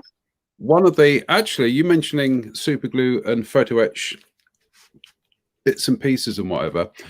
Yeah. When it comes to applying photo etch bits to cockpits and generally surfaces where they're not going to come into contact with any kind of knock or impact, I actually use white glue to fix photo etch parts in cockpits. Oh, okay. Because you've got the working time and it's going to have some grab, but once they're in there, they're in there. There's nothing is really going to get in there to actually upset them and knock them out. And to some extent, there is an argument to be said for sometimes things like aerials on aircraft. If you're putting blade aerials on, it's actually fixing them with white glue for the simple reason that if you knock something with that's been glued on, photo etch is glued on with super glue, you're just going to get that kind of lateral strength. It's just going to snap it. It's going to go flying. And you're going to be on your hands and knees trying to find it. If you knock it and it's been glued with white glue, because white glue's got that bit of elasticity, the chances are what it will do is it will just dink it over at an angle. So but certainly when it comes to doing things like cockpits, I would just use white glue or possibly epoxy, 2-part epoxy. That can be a bit messy and a bit stringy, but white glue works perfectly well. Gator glue, something like that, is absolutely brilliant for putting photo etch bits in cockpits. Yeah, that's a very good point actually, because like you say, it's got doesn't need any tensile strength or any load bearing, does it? No, exactly. Right, I'll leave you to it. Sorry about that. Yeah, okay, no, that's all right.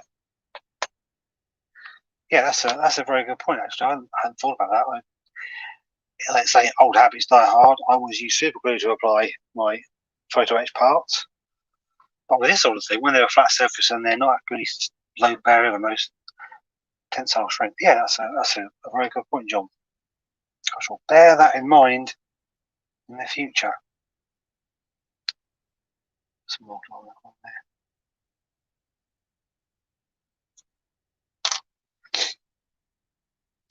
But like I say, the biggest difference with these is there's none of that folding as well.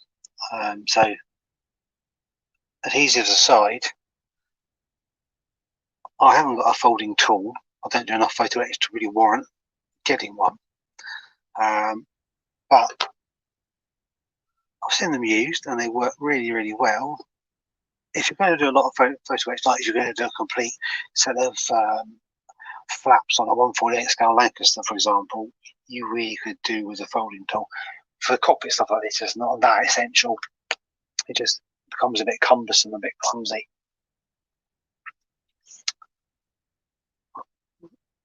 Getting along here. 10.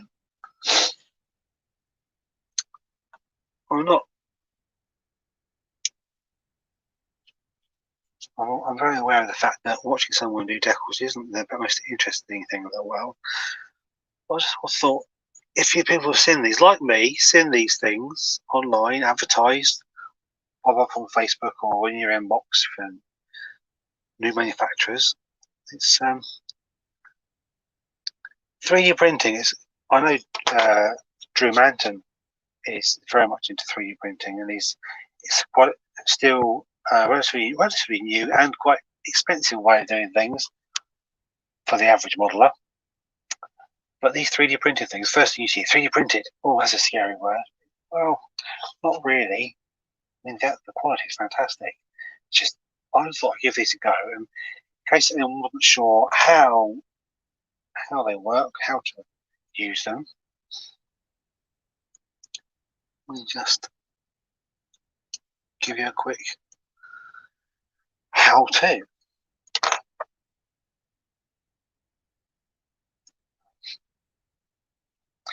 Can't see any advantage to using a gloss paint or gloss base, as they often recommend with decals, because that's, like I say, using the adhesive, the white adhesive, it sticks anyway. Not any need for a glossy surface. I guess when you're doing for example, an aeroplane wing, if you've got a round one to go on, you've got to position it just right. You need that glossy surface for it to move around on, and it can settle down easier. But with these, there's not that much area to be moved around on. There we go. These actually, despite their misgivings in the instructions, they're actually releasing from their backing paper in room temperature, or not cold, but cool water, despite what they say to use warm water. I mean, it was boiled water earlier. I just realised I didn't trim that one down. In my haste, so I've got a new blade in there. I can just trim around that. This is when you start making a mistake, when you try to rush things. I don't mind rushing. I've got an hour to fill to do 15, 20 decals. It's not like I can push for time.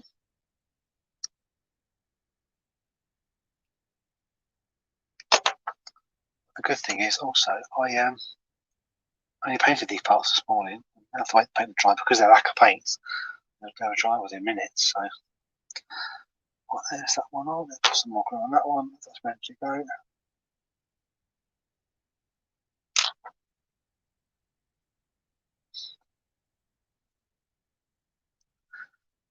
I guess also another thing I should say, when I'm doing decals like this, especially small decals like this, a good pair of tweezers is always handy.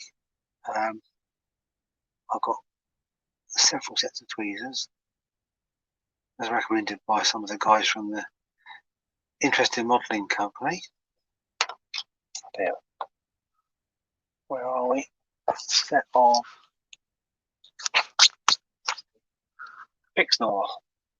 You get a whole set in there, various sizes. They're about 10 quid from eBay. But you need to get a good set of tweezers. So push that down. So I appreciate this is probably quite difficult for you guys to see. I'm only using my little phone camera to film this, but if I do hold that up, you can see that.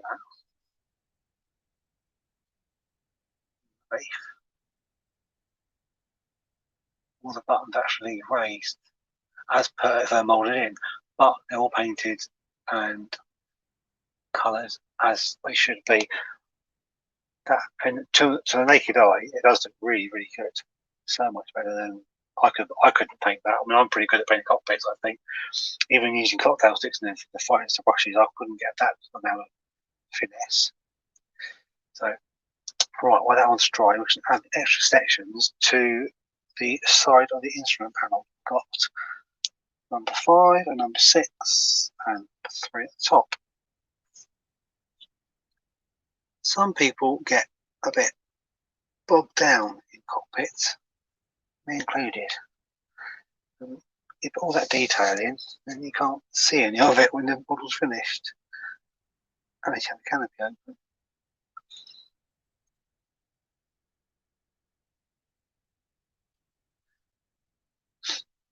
In case anyone wonders where you can get these Kinta 3D printed decals from, they're available in the UK from the Neo Mega Resin website,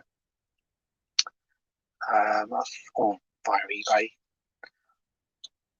their eBay shop, and they're excellent. I ordered them on a Monday afternoon. They were with me on a Wednesday. So. Excellent service, and they're available in the UK. A lot of these new things you get from European manufacturers, they're all well and good, and you go to find where you get them, and you can't do it in the UK, and the postage is more than often more or as much as the product themselves, which can be off-putting to some people, I guess. But these I recommend wholeheartedly after using these this afternoon. These are really, really good. Right, let me go with 5 and 6. Inside there. So the way they're printed, the glass panels on the multifunctional displays and the instruments are actually glossy finish. So you have that glass effect look that some people end up by just dotting this into the glass panel to get the glass effect. It's already in them. I hadn't noticed that before. That's really, really quite good.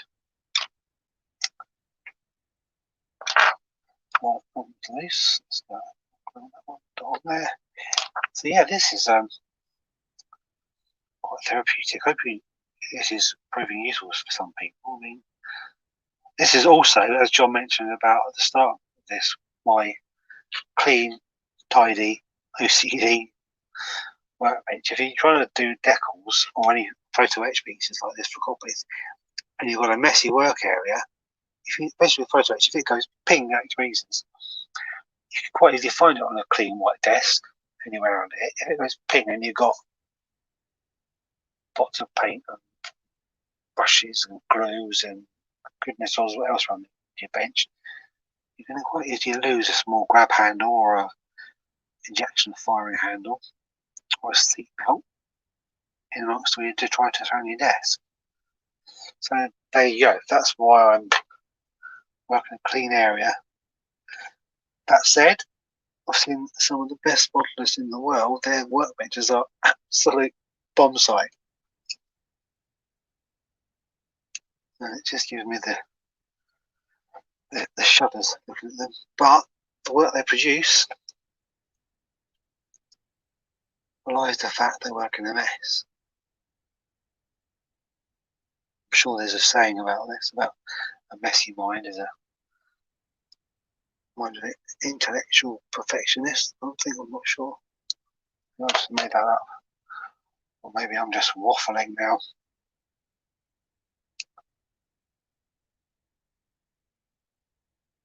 That side.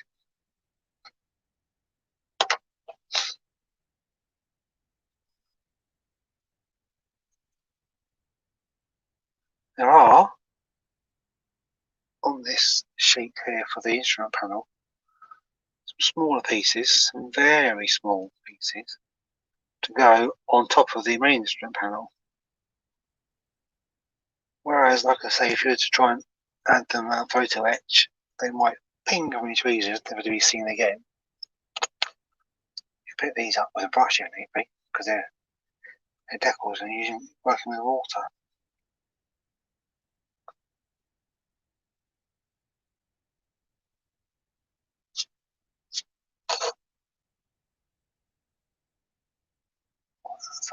Is that one loose yet?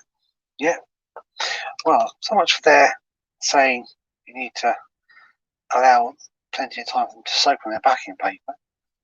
These are lacing quicker than some standard decals I've used in the past. So there's that. If I could just cut in for a second, Mike. Yeah. Actually, Mike, it's a double bill of Mikes here. Mike, John Kunak-Tabanor says you can actually just pull some of the small details from the Quinta backing sheet. I have found too. So he's saying that in some instances, Piers, you don't even have to soak them. You can just pull them straight off the background. So I say again. Oh, we lost Mike's sound. So I say again. Yeah, we're losing Mike's picture here. I'll butt out because I think I'm killing the stream. So.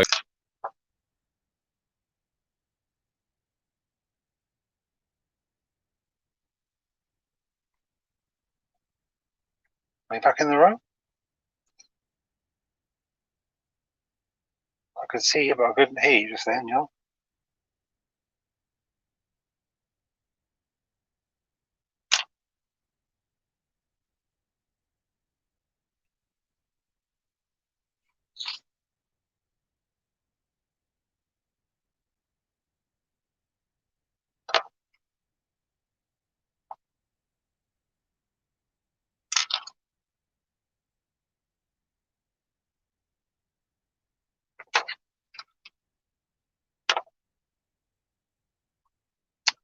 I'm not sure what's happened with John. He was talking to me, and now he's gone again. I could see him, but I couldn't hear him. I'm sure I'll come back on in a second and test whether the issue was me, him, or something else entirely.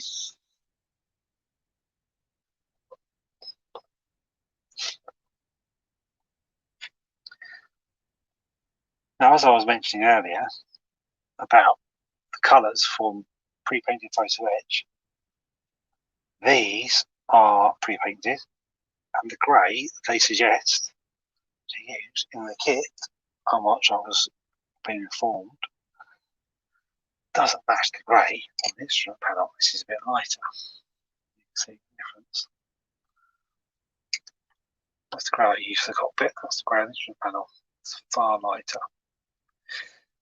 But it won't hardly be noticeable once it's ensconced within the fuselage.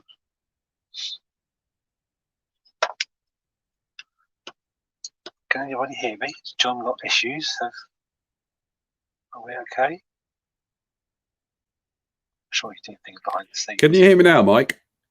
Yes, I can hear you. Yeah, I think what happened there is when I came into the stream, it just because you're up at the top of your house and you've got kind of like signals struggling to get up to you. I think the moment I came up, I just knocked the stream out from you, so you couldn't hear me. So okay, yeah, so it's fine now. I've got 5 bars. I've got full signal on my phone. So right, okay. I just as a quick thing was it was John Kunak-Tabanor said that actually he can actually pull some of the bits off the sheet without even needing to soak them. Oh, really? Which is quite interesting. Mike Reeves says, actually, you just covered this. How is the color matching to FS36231? To which the answer is not very good. No, I've got the right colors here, which is FX36231, as Mike Reeves informed me was the correct color, which is gold grey or a gold grey. Which I made the cockpit base in that, and you can see that or not. The parts here are much lighter grey. Yeah. But if I add a wash to it, I might blend it. It should be fine. Yeah. We've identified what the technical issue was, Mike. What's that? Apparently, your daughter was streaming. Oh. I told them not to. I asked them, not told them. I think what I'm going to do is the next time we do all this, we're going to. Ethan's told her to stop. Sorry. I think what we're going to do next time is we're all going to invest in booster units so that we've all got jolly good signals all around the place. So it happens. It happens. Can't be as bad as this morning with me. I think you heard the story, didn't you? That I thought this morning. I thought, right, before we go live, I'm just going to quickly kind of reboot the MacBook, and the Mac went, oh, really? We're rebooting. Oh, time for upgrades then. And it was like, oh, always the way. No, I'm just thinking there's a couple more questions here, and I'll just leave you to it. Andy Brennan says, hi, Mike. How fragile are these decals? Would they break up with excessive handling? No, I think is the short answer. I'm very surprised at actually quite how tough they are. They're almost like a what I can describe them as, really. Because they're, as per the instructions, they're a polymerized vinyl, so they're quite flexible. And they feel, once they're off the backing paper, they feel quite rubbery. Yeah. I'm going to try what John said, because there's two options here for the seat pads. There's a black or a green one, and I'm going to use the green one. So I'm going to try peeling the black one off without soaking it, see what happens. Yeah, it does. If you can see this. I think that's probably worth trying on the ones that are less crucial. It does work then. No, stream's gone. I'm out of here, folks. So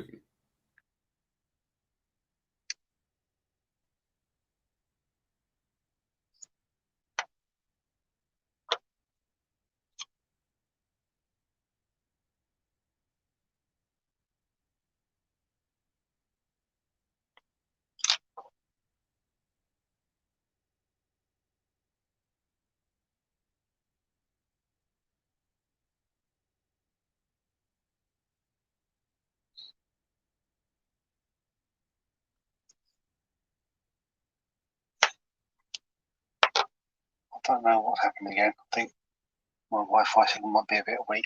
I don't know.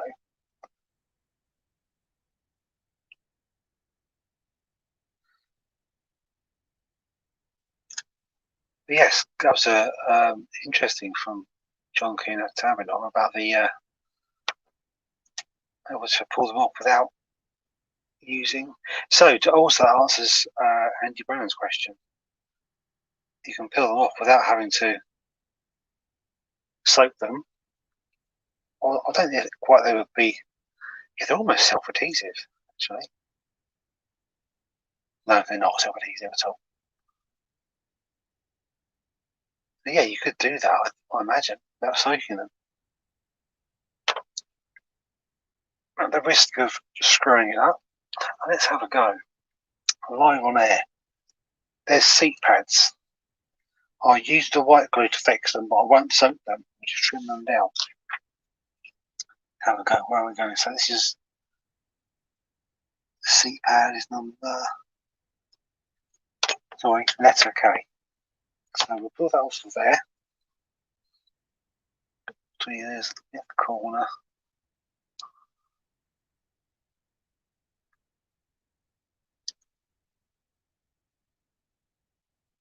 Coming off.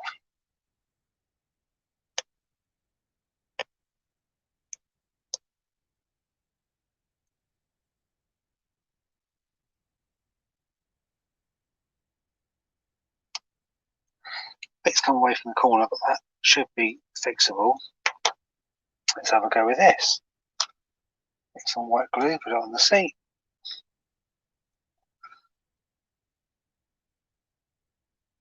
Spread that around with it. There we go. What is nice about these seat pads, you probably can't see on the camera, I'll get some photos to show you.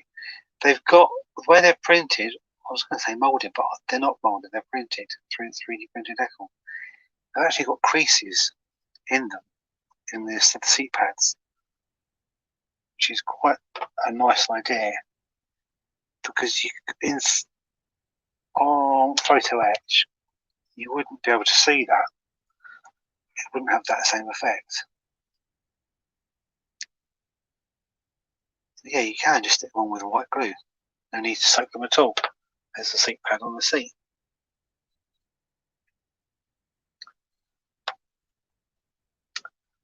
There we go. Top tip. If you can learn as a live stream, you can actually fix them on with white glue without soaking it. I don't know whether that will affect their strength, but like we said earlier, once they're in the cockpit, varnished, weathered, sealed in, they ain't going to be touched or come away anyway. Not going to be touched by a human hand again. Tip of the tweezers slightly bent. Such is their delicacy. But yeah, they can.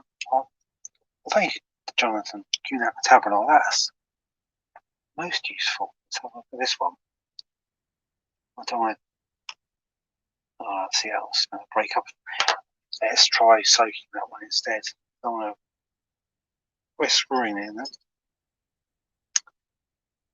So yeah, they can be peeled off and used as stickers, as some folk still tend to call decals or transfers. I don't know what the issue was with the broadband. I've still got full signal up here, whether the kids downstairs streaming. I think I've still not to. And as some of you may or may know, I'm in the loft, my workshop up here. The broadband router is downstairs in the lounge, 2 floors down. Not a million miles away, but just enough for me to lose signal. We're both of us trying to stream at the same time.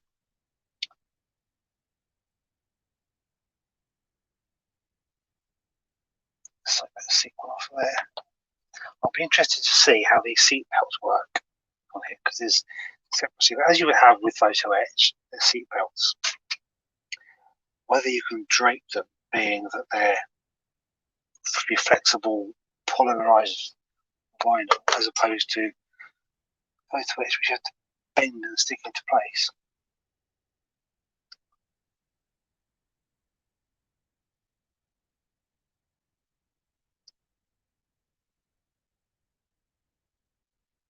So let's cut this one out, get it on soaking as well.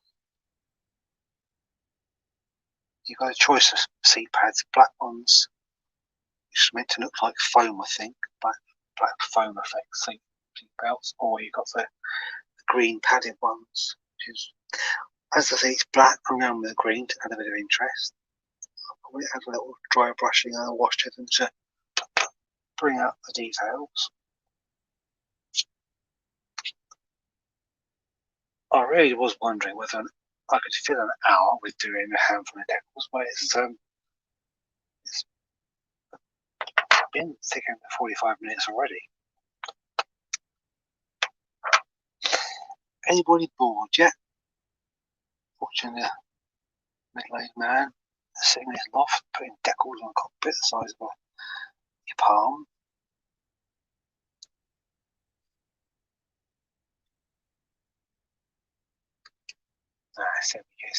This needs to bend because it's on a curved seat base. So that one, it's curved that way.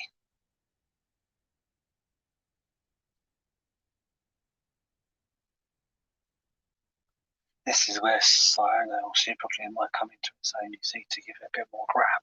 So what I'll do, I'll let that dry that end. Hold that down there. Then we become Edward Tweezer hands.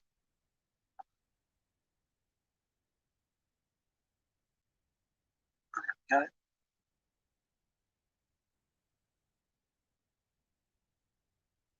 This is where the joy of super glue will come in, because it would fix that much better. Saying that seems to have stuck. He says before it pings off into the ether.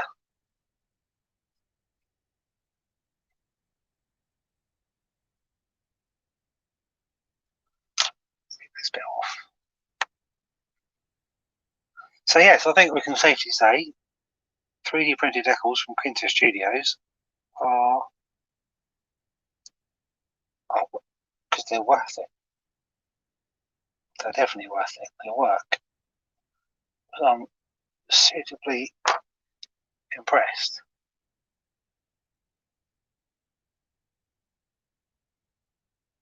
How are we doing with the old Wi-Fi signals now? Well, okay, can you all hear me and see me all right? John's come back in. There we go. There's the seat.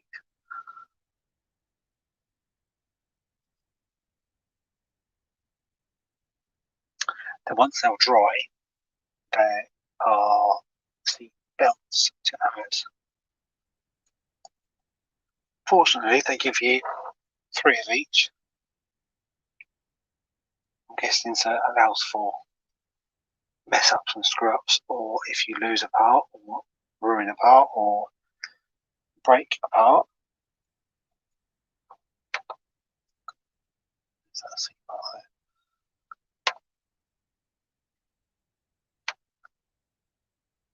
Yeah, they're looking really quite nice. Very impressed with those. Very, very impressed. If you didn't know, you'd think they're moulded in decals. Well, let's try it. If you can pick that one up.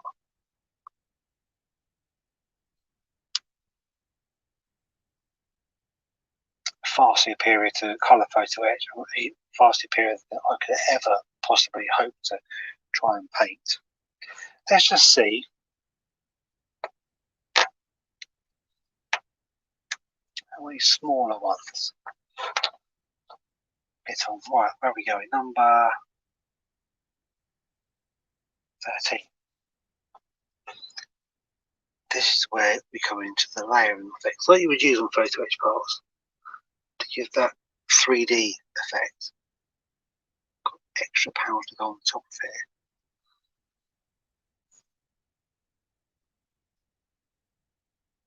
This is typically what I would be doing on a Sunday afternoon, sitting up here, fiddling about a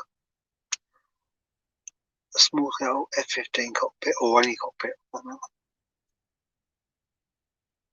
just not with however many people watching, 20, 30 people, I don't know.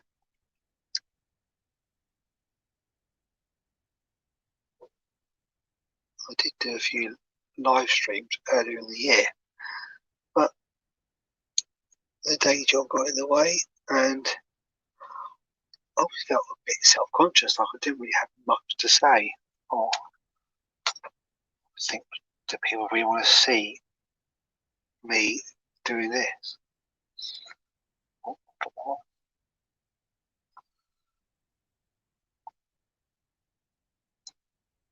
Right, hopefully tomorrow I should be doing some building. Not on this, it's a 15, on a brand new FX kit. Joshua. Oh, where's he gone?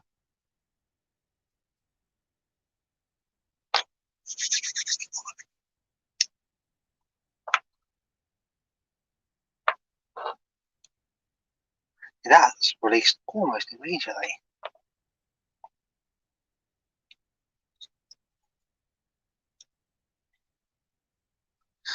Need a small amount of glue on this one. Let's use a cocktail stick for this one. So the brush might be overkill.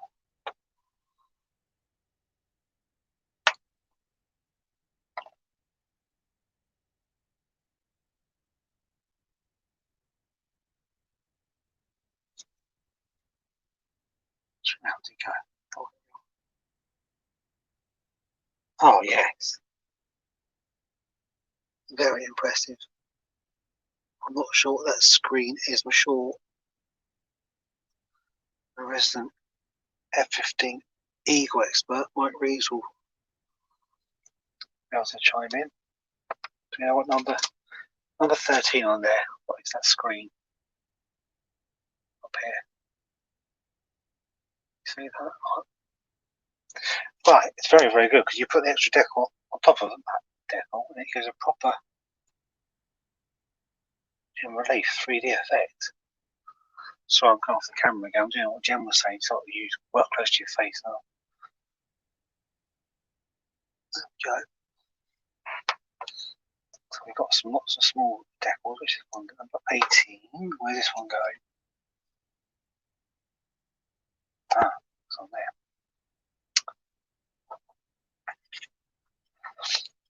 And 17.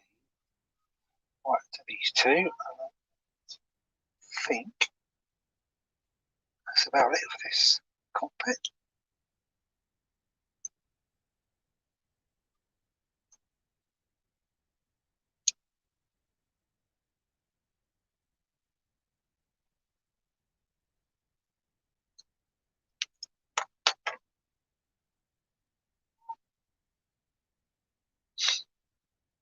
So I stopped talking there.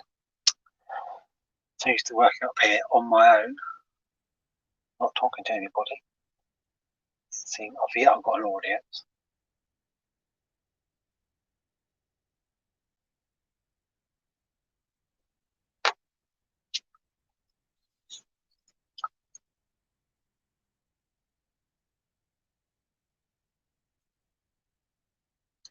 So yeah, there we go. I hope I've shown how easy these are to use. You do have to cut very close to the edges. There's no carrier film on these decals.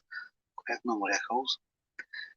If you use cockpit decals on other models in the past, you'll know that carrier film can be a blessing and a curse because it overhangs the edge and you have to trim it off, but it does give you extra adhesion you need. It can be folded over.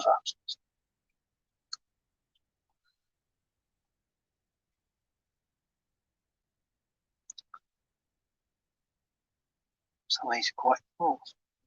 Use that one.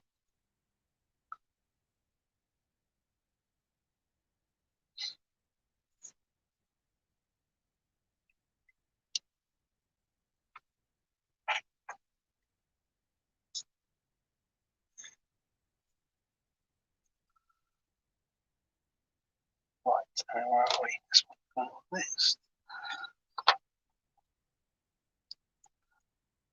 The good thing is being a white avionics plate on this, it will be quite visible on the finished model, so this should be good.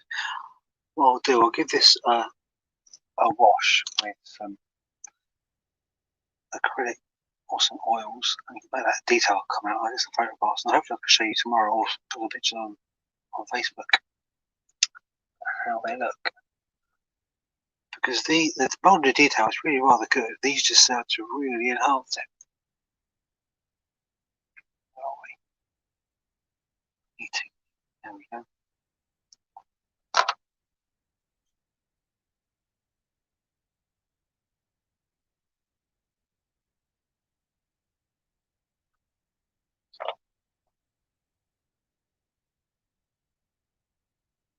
I have to say the finish of that to me, lacquer gloss white is really quite nice.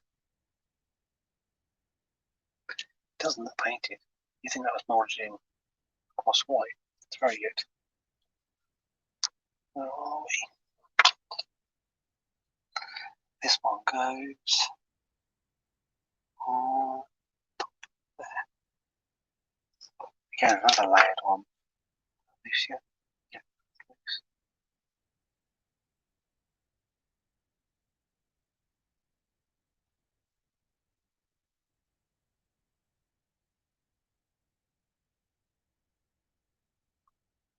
Yeah, I thought these were good, and now I've used them in anger. I'm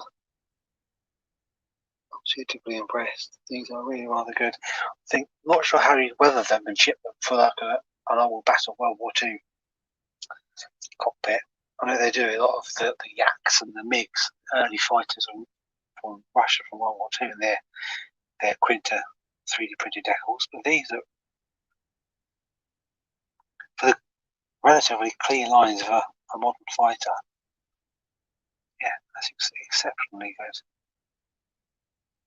Aside from the colour mismatch mentioned earlier, I don't know if you can pick up on the camera. That's much darker grey in the cockpit and the much lighter grey the printing. But it is what it is. It looks far better than I could ever paint. I could also touch that with a dark wash over that. Something like the alkali dark liquid that will probably do the job, just to tone it down a bit. I'm not sure how an enamel wash would work over these 3D printed decals. Right, let's have a look. These could be the tricky ones.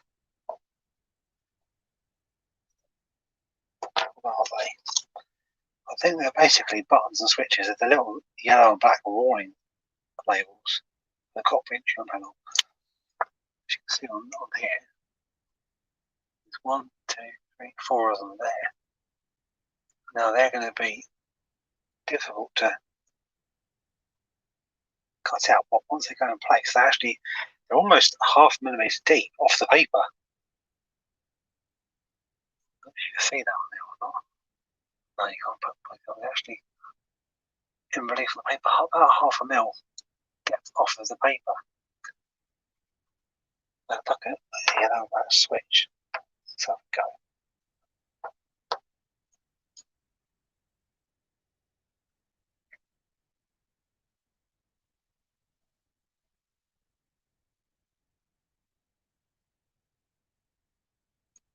This is where it flies off into the ether and you lose it. These are very, very small. If I can get these to work, that would be very impressive.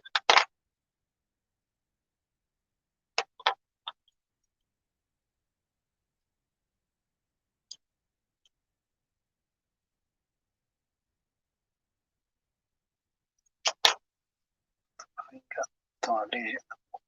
Pop.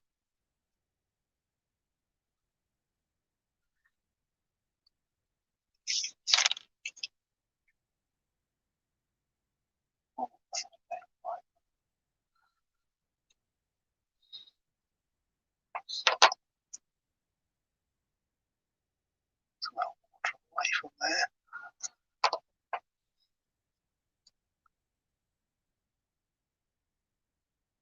Yeah, we're away from this. Right, these are going to be very delicate.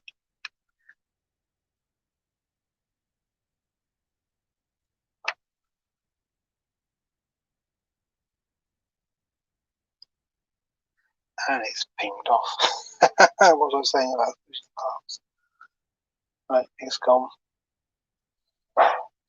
It's pinged off. That's why they use spares.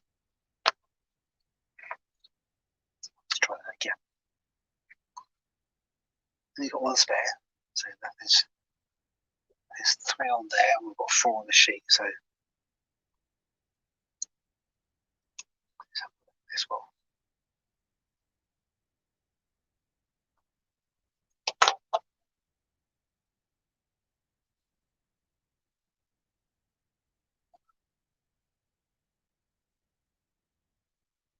Damn, this is tiny. You're all bored yet?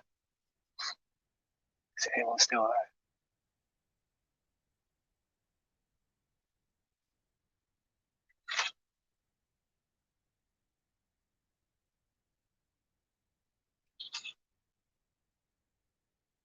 Okay, wow.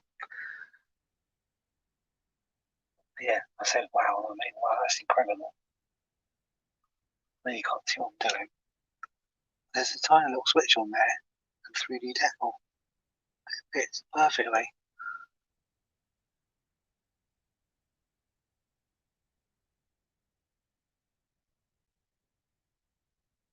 Yeah,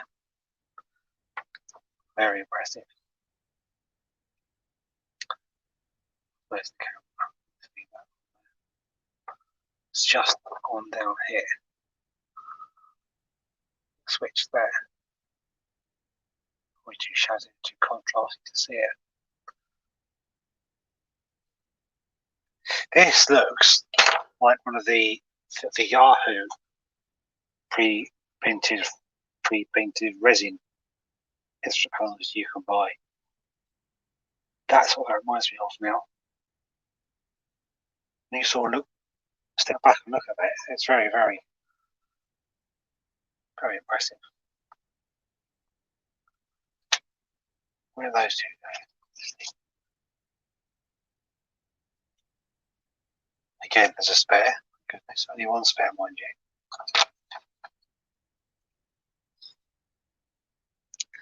So anyway, I hope this has proved useful. Someone, if or anyone. It's a much a learning curve for me, as it's for anybody else, how these things work.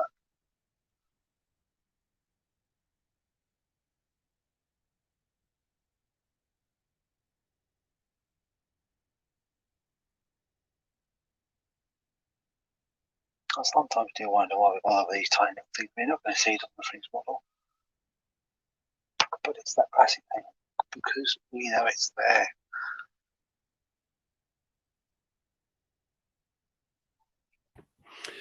Alas, Mike, like the sword of Damocles, I'm afraid I'm going to have to descend upon you. And thank you very much for an absolutely brilliant demo this afternoon. I've got to say, it's piqued my interest to actually build an F-16 at some stage, because I still haven't really built one. And also because Mr. Reeves is doing quite a lot of F-15 stuff in his phase hanger range, and been kind of like talking to Spencer about perhaps next year as part of our challenge series, we might do the Tamiya F-15. We don't know. It's all up in the air. People keep saying to me, what are your plans for 2021? I just say 2020. So Jonathan Kunak Tabernacle says, I wonder if they will do a 132nd set for the new Italeri Tornado we saw talked about earlier. That would look brilliant. It certainly would. And I think this it really would. 3D printing, it offers more depth than photo etch, but obviously gives you that color thing as well. So if it's better than I could ever paint, I'll use it essentially. Yeah, what I'll do, I'll get some photographs of these and I'll send over to you so you can put up on the page. Yeah, well, you can post them up yourself if you want, because there's nothing to stop people from posting stuff. So that would be brilliant, Mike. But yeah, ping them to us. That would be great. I'm afraid we're going to have to say goodbye to Mike now. But that has been, again, it would have been very easy for everybody to fill 90 minutes. So perhaps we'll bear that in mind for next time, because it gives people time to relax and get into a groove more. The 60 minutes goes very quickly. So yes, it really does. I was very surprised. Absolutely. So on that note, we'll say goodbye to Mike, and we'll especially say goodbye to Emma for her contribution to this afternoon's broadcast. Mike, we'll see you again tomorrow. I do believe you are on in one of the morning slots. I believe you are. No, you are. You are. Sorry, I do apologise. You are 1:45 to 2:45 in the afternoon. So. Fantastic. Everybody, I think we all say thanks to Mike for that. That has been fantastic this afternoon. And we'll see Mike tomorrow afternoon. So from Mike, I think that's a goodbye. Yeah, bye-bye.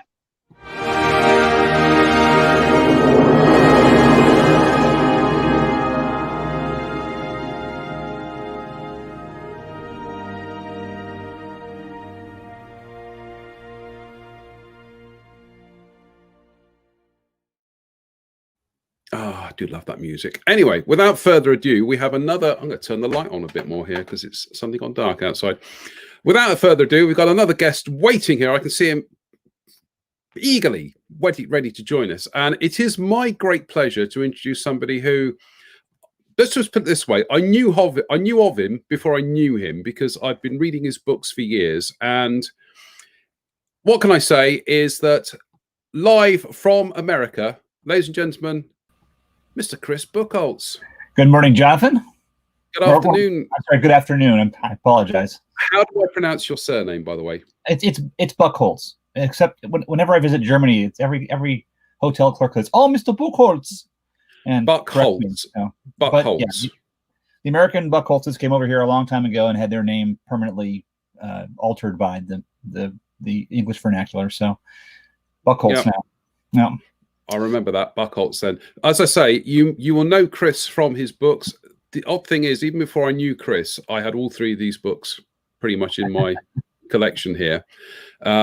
He is, whenever I have Mustang things to do for the day job, he is my go-to guy. Bit like Lynn Ritka with 109s. Chris is my go-to Mustang bloke, and he has been a real star when it comes to helping me out with things. He's also not a bad modeler either. This is your Sword Fairy Gannet, I do believe. Yeah. I think that's probably my favorite model I've built, just because there's so many weird challenges to overcome in that build and in that paint scheme, especially that spinner. Masking off the spinner was like it was a sweat-inducing exercise, and I got it right the first time, which shocked me even. When you think that Fairy Aviation has made some fairly good-looking aeroplanes, they must have sat around in the office one day and said, "Right, how can we make this one uglier?" And right.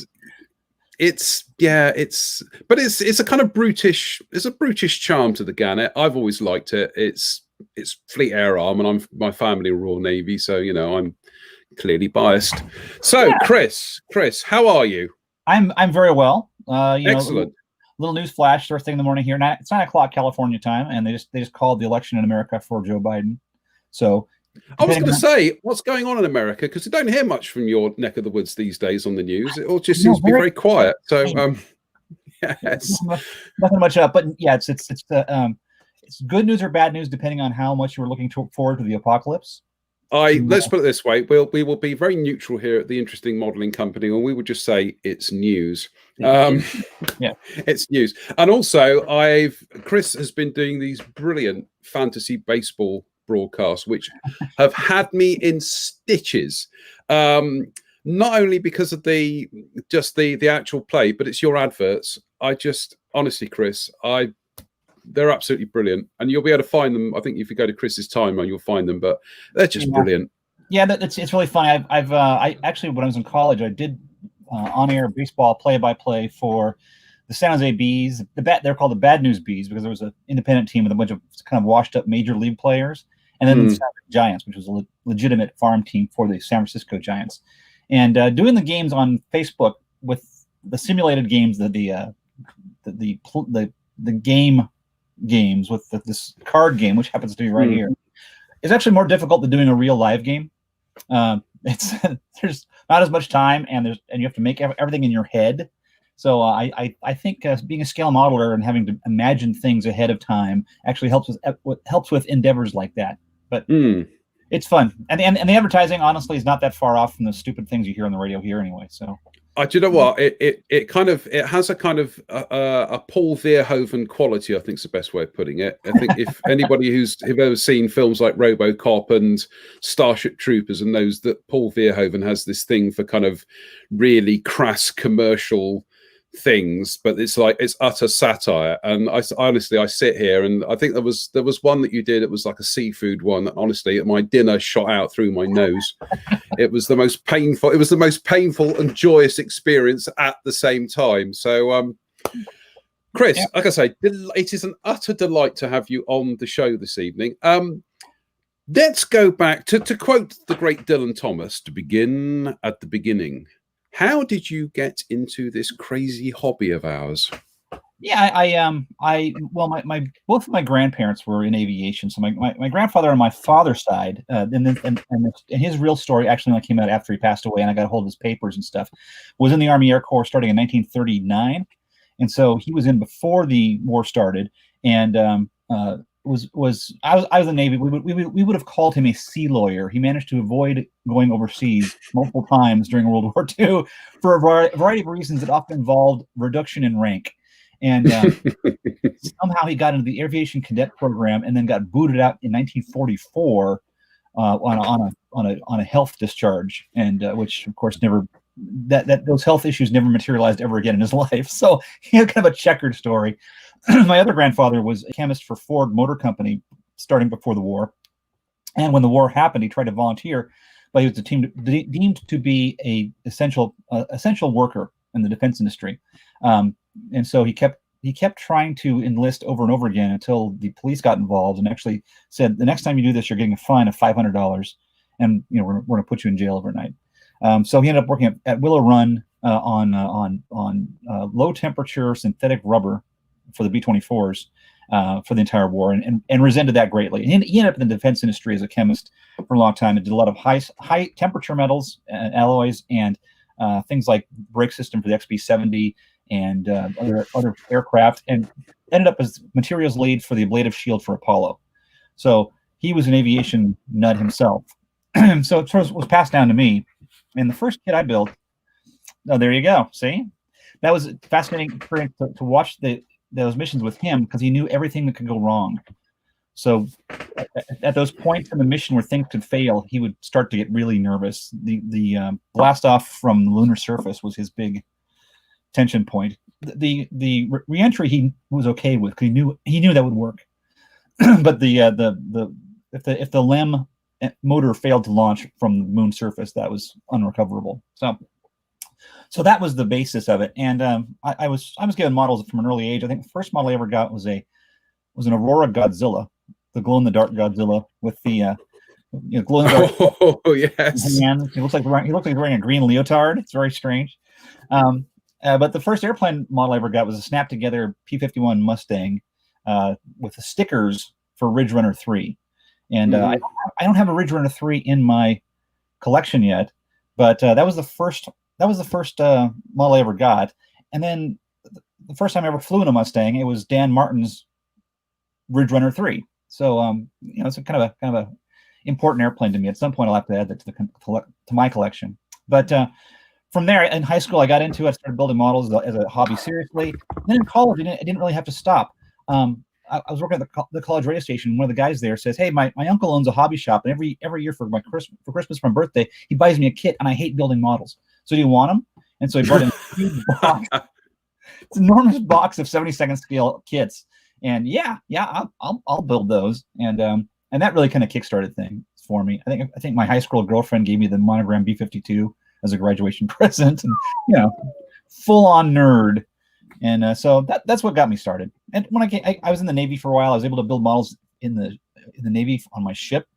Granted, they were usually Russian subjects built for a purpose on the ship, but I kept at it. And then afterwards, I really launched into it. Probably about the time I graduated from college. So probably about 1990, I really got into building stuff. And I think I remember being in college and fondling the Rare Planes A3 Sky Warrior. Being so excited to have it, Yeah. So it's been really cool. It's been a really cool thing to inform my life, because I write for a living for technology companies, and the more you write, the better. The more you write, the better a writer you are, which is great. And the more you can explain things that are hard to explain, the better off you are writing about technology. So talking about the assembly sequence of a model in a way that makes sense to somebody who can't handle the parts or look at the instructions.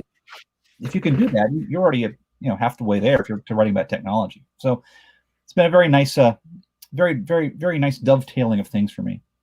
Now, you've mentioned a kit there that is pivotal in my early formative modeling experiences, and in fact, I think this is probably something that has triggered a joint interest that we have. Oh yes.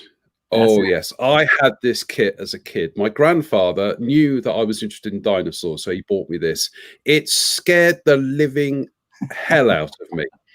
And at about this time on British television, they actually showed King Kong versus Godzilla, which that cemented it. I couldn't even walk past a model shop anymore without seeing this in the window and just kind of like wanting to go back home. It utterly terrified me. To the point that I think I swapped this with a friend of mine. I think he got this and I got his Airfix Short Sterling, which was far less terrifying, unless you had to fly the thing, of course. Yeah.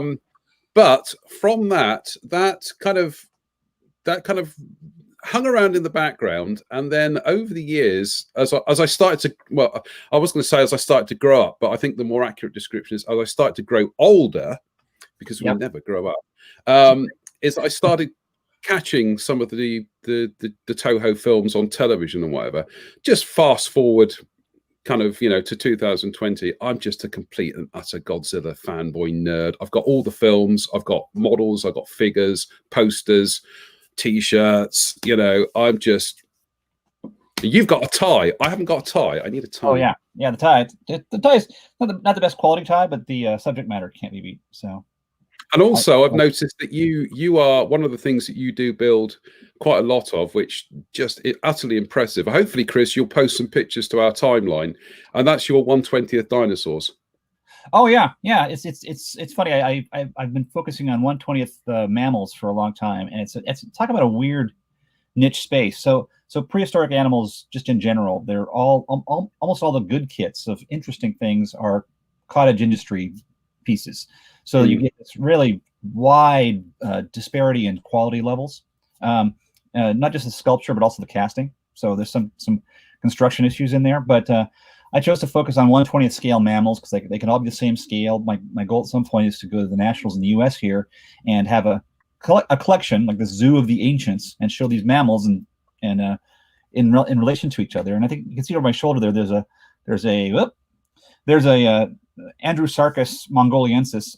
At least that's what they used to think it looked like. So all they have of this creature is a 4-foot long skull, the top part of the skull they found in Mongolia. And so they extrapolated if it was part of a certain family, it would have looked like this and would have been the largest land predator ever.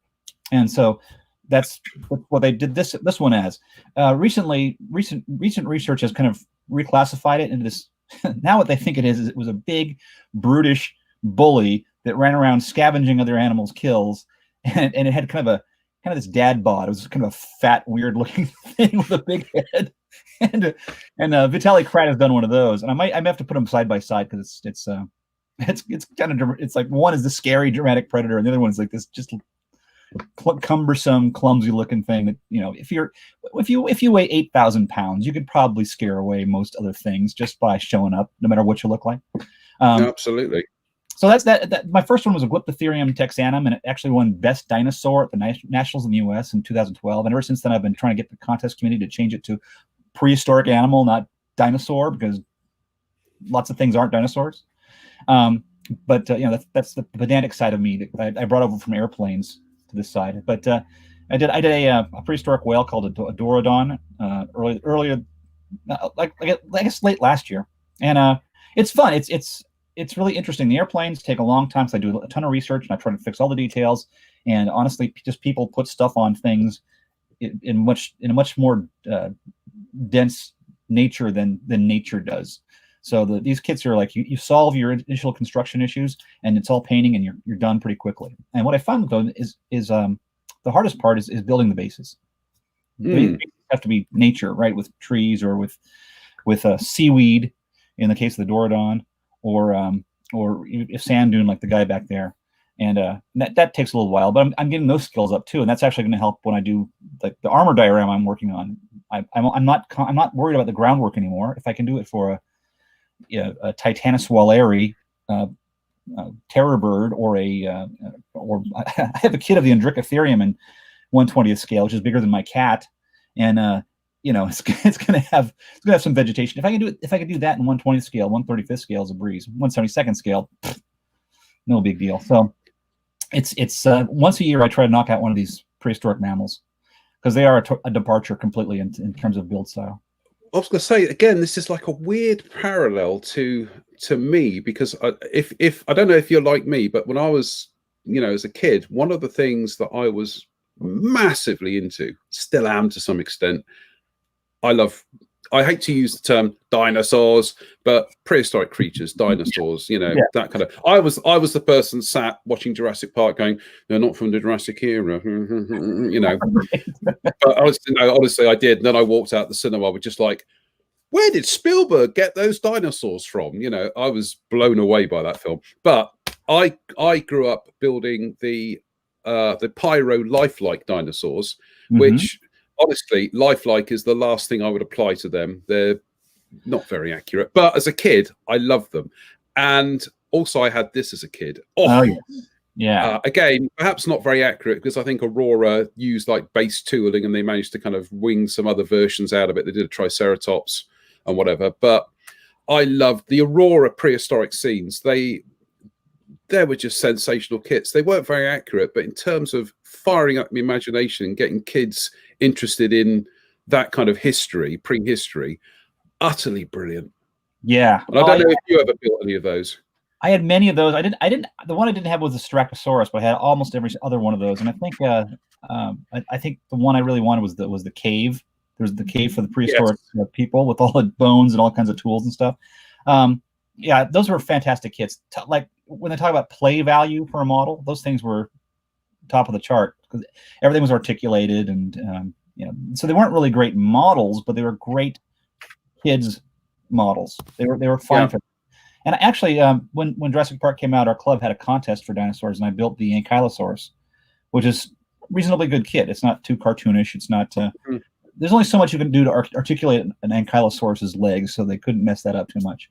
But yeah, those are super kits, and for young kids, I have a 7-year-old daughter who builds models once in a while.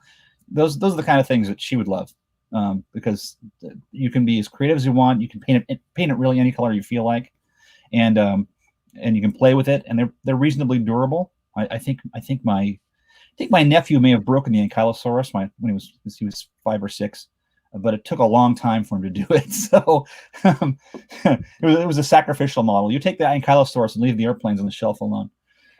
Yeah, I mean they were essentially toys because all of the Aurora prehistoric creatures all had pretty much moving parts. You could wiggle the legs around. And I know the one that we used to have a model shop where he lived in Wokingham in Berkshire called Cordings, and I used to walk up and down there before Godzilla scared me away from Cordings. I used to walk up and down Wokingham High Street, and I used to see Cordings. They used to have the Aurora prehistoric scenes all stacked up in the window.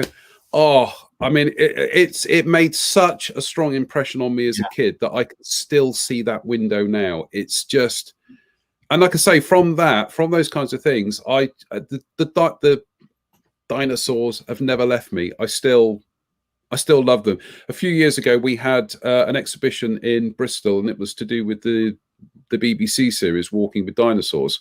And I was with some friends, and we were kind of like walking up there and chatting, and then they suddenly looked and thought, where's Jonathan gone? I was just running up the steps, arms flapping, like, I can't wait to get in and see this. And I was that guy. I was going, God, look at this. And it's just it's just one of those things. You get into them, they never leave you. It's really funny for me when I go to an air show or something. I hunt down details of aircraft, right? And that's what you do. And whenever I go with my wife to something like that, she kind of understands that. With the prehistoric animals, like I'm trying to put together a diorama with a warthog, which evolved about 700,000 years ago, and 2 Pachycrocuta brevirostris, which are the giant hyena. So I got to scratch build 2 giant hyena. I can do that. You can make an armature, put some foil around it, put some Sculpey on it, and texture and everything else. That's not that the technique isn't that hard, but the research is a little tough. So I'll go to the Oakland Zoo and I'll go and I'll stake out the hyenas, and it drives my wife crazy. It's like, why do you have to visit the hyenas every single time? Well, because they're hard to photograph where they have them situated. They're not. It's not like hyenas apparently are not an animal you can just put in a cage 6 feet away from the crowd and have them be cool with that. So they're kind of down in a little glade, and you have to wait to see them. But every time I go to the zoo, I gotta photograph the hyenas, and now it's like I gotta photograph the zebras. I have a 3-toed horse I'm trying to do. I need to sort of steal some of the patterns, and the airplanes totally make sense. The details on the airplanes make sense. Details on animals is weird. So it's a little communication issue with the family that I mean, they love when they're finished. My daughter and my wife love the dinosaurs way beyond the airplanes, but the process of getting the inspiration for it is a little strange to them. So you just can't buy a book, Eocene predators in detail and scale does not exist. There's no book full of detail shots of. Not yet. At least not yet. Yeah. Which actually brings us to how did you get into writing?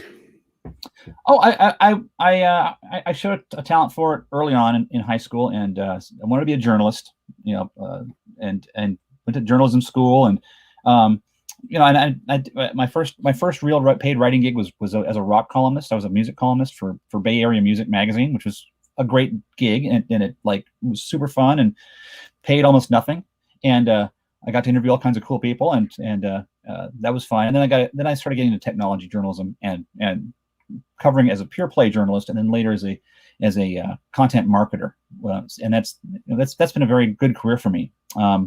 But it's the writing and the modeling dovetail so perfectly. I was at a conference with my editor when I was working for a magazine called Telephony years ago. Telephony, that tells you how long ago that was. And I was complaining that there were no books about the Tuskegee Airmen. I wanted to build a P-40 of the 99th Fighter Squadron, but there were no books about the Tuskegee Airmen that showed any pictures of these things, except for one picture in a P-40 in action book. And I was lamenting this to my editor, and she said, "Hey, stupid! You're a writer. Go write the book you want to read." And oh yeah, I could do that, couldn't I? So I was already a reporter and calling people every day, 4 or 5 people every day. So why not call these guys? Contact the people who flew the airplanes in World War II. Contact the people who worked on the airplanes in World War II. It's so funny. You feel like, oh, these guys are so important and so historical. They're like they're in a glass case someplace.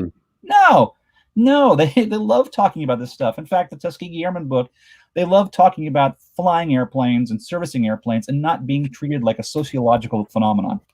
And this is really the first book that treated it like a combat history versus, this kind of, flags flying and grandiose music playing in the background. Look what they did for our nation, kind of thing. And they just relish telling the stories of actually flying the airplanes and being up there. And so the light went on. And so after that first book, which I pitched to Osprey repeatedly until I think a secretary finally talked to me about it, and then they got it on a list for American bookstores. The Tuskegee Airmen they're probably the most famous single unit in World War II from the American Air Force because they just sort of stand out. They have a very unique story. So bookstores said they wanted that book, and so it was bam, get it to us before a certain date so we can have it out on February 1st, whatever year it was. And then from there, they asked me to do the 4th Fighter Group, and they asked me to do the Mustangs of the 354th or 357th Fighter Group book. And in both cases, I got to talk to the actual people, get the real stories. And I'll tell you the most interesting thing was in both cases. In both cases, I ran into people who I didn't talk to for the book. So Bill Gillette autographed this book for me at a talk I gave at a retirement community. The president of the club I'd known because I'd taken him up on a press flight in a B-17. He'd been a B-17 pilot, his first flight in a B-17 in 60 plus years. And he invited me to the club. He said, hey, we want to talk about the 4th Fighter Group. And guess what? I've invited a guy who was in the 4th Fighter Group, Bill Gillette. I'm like, oh my God, now the pressure's on. There's a guy in the audience who actually lived the thing I'm going to talk about. And he really couldn't have been a nicer person. He was he and my wife sat together and they got along like a house on fire, and that was really great. And then when this came out, when the 357th book came out of the blue, I got an article or a copy of it. I got a copy of my own book sent to me by General Frank Gaylor, who was an ace in the group. And he and I started up a conversation, and we I did a long interview with him. We're going to do a decal sheet for the IPMS Journal, which I'm the editor of. And Frank passed away a couple of years ago, but super active guy, super interesting guy, was an ace and was shot down by his own side. So a very colorful story to tell. But that kind of thing makes my modeling so much richer. When I look up on my shelf and I see models that I built after knowing somebody. There's a whole bunch of them back there that of people that I met that I knew. The Battle of Midway is a big research subject for me, and there's 2 models up there of guys who flew in the battle who I knew personally. In fact, one of them was at the memorial service for that pilot. It gives it a lot more depth. It gives it a lot more feeling. And I'm doing more depth these days, and I'm right now getting ready to do an RB-57E, and I'm interviewing the pilot of that aircraft. He was almost the inspiration for it, and It's just fascinating. You learn so much from these guys, and the models have so much more depth to them, and it's much more sentimental feeling to it. And you know, when I give somebody a tour of the display case, I think it's a different experience than just saying that's a Tamiya one, and that's a Matchbox one, and that's a this. It's you know, there's stories with every single model. There's more of an emotional connection, because this is certainly something that I've learned down the years from when I've been to museums, and you actually come face to face with an an aeroplane that you've always kind of liked. And this happened to me, it was about 4 or 5 years ago, when oddly at this time of year would have been the Telford show, and we went to RAF Cosford, which is part of the ritual, and I came face to face with a Jaguar, British Aerospace Jaguar, or Seppercat Jaguar, and I'd seen them at air shows from a distance, but here I was, and I was actually kind of like, you know, I could actually do that kind of Star Trek First Contact thing. I could actually put my hand on it and feel the rivets. And that was, it's going to sound bizarre to say that was actually quite an emotional moment, but it was, because if you invest yourself in things, the end results actually then have a bit more substance. It's not just another project, you know, it is something that you have a connection to. And I was going to say, I think the irony, you mentioned the Tuskegee Airmen book, and I think the irony with that is that they went from being perhaps the most ignored unit within the United States Army Air Force, despite the fact that these days they're probably the most instantly recognizable unit from the US. It's bizarre, isn't it? Yeah. And that's something, honestly, Chris, that is something we could talk about. We would like you to come back, please, because I'm afraid we're out of time for tonight, but we'd like you to come back, please, and have a full hour at some stage, because as I discovered with you and Mike Reeves last night, is you guys have got so much to talk about.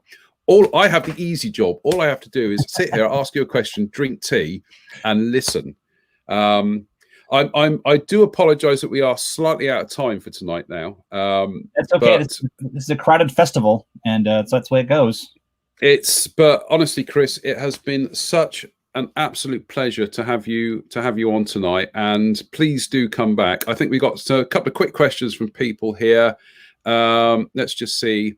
Dave Fleming says, "Nice to see you here, Chris, having seen his posts for the last 25 years." I started posting as a fetus, so you know. The weird thing is that actually the first time I watched Chris, doing his videos and everything, he's exactly how I imagined him. It's just kind of bizarre. Tim Maunder says, "This is very interesting. Can we have more on the P-51 books and Mustang stories?"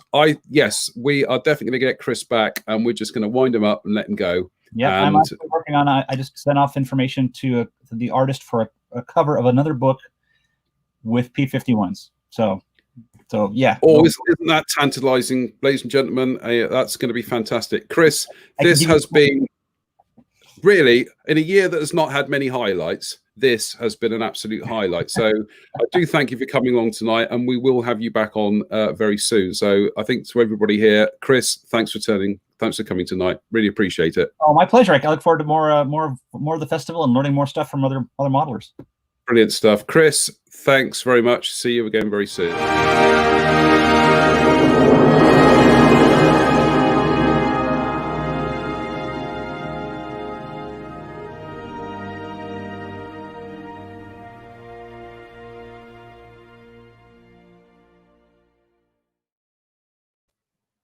And the special guests come thick and fast, because now, by special request by me, because I said, "Can you do it, please?" Because we really want you on the show. I'd like to introduce to you somebody who actually, although I work with him, I do actually have the honor of saying that I do consider him to be a very good friend as well. It is Mr. Matt Whiting, one of the senior designers at Airfix. Good evening, Matt. How are you? Hi, Jonathan. Hi, everyone who's watching. Very well, thank you. I think we got a bit of a lag on the line tonight, so I'll try and bear that in mind. I think it's fair to say the one question you're probably going to get asked quite a lot tonight, which obviously you can't answer, and that is, what are Airfix doing next then? Yeah, obviously we haven't announced the 2021 range yet, so bound to secrecy about what's coming up. But rest assured, we've got lots of very exciting projects, large and small, coming up over the they're in development at the moment. So lots to look forward to. I think the range will be announced the first week of the new year. Yeah, I mean, suffice to say, because I work with Matt, Matt's one of the designers, and I do the stickers, is I know, and all I can say is I'm tremendously excited. It really, you know. Oh, it's just a shame there is no Telford this year, because I was just looking forward to some of the reactions. But never mind. How are you? How are you, Matt? What have you been up to today? We attempted to go out for a picnic, but failed miserably because there was no parking spaces anywhere. But no, I've just been really missing going up to Telford. Actually, it's a real sort of highlight of the year. Sort of getting together with all the guys that we from in the industry, and sort of being able to talk to the consumers about what they've been making, what kits they've been looking forward to. So yeah, it was quite a bit sad actually, and sort of end of the last week where we all got sent home, and that's the time when we would have been sort of sorting out, finalising all the presentation boards, packing all the models up. So yeah, it was a bit disappointing, but here we are. We can make the most of it. Yeah, absolutely. Now, this is one of the really odd things that I think we've noticed in the news recently, is that bizarrely, you know, whilst the economy has taken a real hit because of the lockdown and the COVID-19 restrictions and everything, rather oddly, it has actually been quite a boom for the hobby industry. Definitely, yeah. I think everyone's been, especially with the kids being off school, a lot of people are going back to their youth and thinking, oh, what did we used to do? What can we do to get the kids away from screens? What can we do that's sort of a bit practical, get people using their hands and sort of thinking about doing something a bit more constructive. Certainly, even when I was, when my kids were at home, went back to radio controlled cars and sort of treated myself to a new radio controlled car kit, which I spent many evenings screwing together. So yeah, I think I think you've also been building some of the quick builds with your kids, which you've actually worked and designed. Yeah, I've sort of had a bit of a project management role on that, writing design briefs. We've been testing out how the parts go together. I even, for one of the models, which is just about to be released, which is a Ford F-150 pickup truck, we even had a little production line going with my two children in the front room, sort of picking all the parts out in order and making the models up. So yeah, it's been great fun. So I like this. People try to be clever here. They're saying, but what would you have done as the big reveal if you had been at Telford? It's a very good way of trying to ask the same question in a different manner, but yet again, no, I'm sorry. I'm afraid you'll all have to wait. So you went to Loughborough, didn't you? Where you studied engineering, I do believe. So tell us about your start there in that.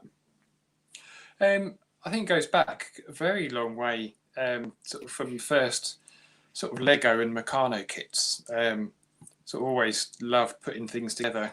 I used to make aeroplanes and boats and little buildings out of balsa wood, and then eventually built a lot of plastic model kits, got into radio controlled cars, and then when I went back, and that sort of really sort of inspired the whole engineering, sort of industrial design sort of spark. And then eventually sort of went to university, did industrial design at Loughborough. In fact, I think 3 of the 4 designers at Airfix all did industrial design at Loughborough. The other guy did it at Brunel. So yeah, and then up until the present day, I've always had an interest in sort of aviation. Yeah, when one of my fellow students at Loughborough actually managed to get a job in the Scalextric team, and she put me in touch with the management at Airfix about 11 years ago now, and they happened to have a vacancy come up, which I sort of speculatively sent my details in, and after many phone calls and nagging, they gave me a job, and I've been here ever since. So yeah, absolutely love it. Yeah, I'll say the first project we worked on, which is going back 10 years ago, which is probably not long after you joined, and that was, I do believe, the Bedford trucks, wasn't it? Yeah, that was my first project, the little 1:76 scale Bedford QLs. We did it as a twin pack. So yeah, it was a lovely first project. I had some nice visits down to Appledore in sort of deepest Kent, and then up to see a guy in Chelmsford to do some research. And yeah, it was a really exciting time. Sort of got involved in helping them out with some with a military vehicle show, and we took our kits up there one sort of summer's weekend to launch them. Yeah, it's good fun doing research on that.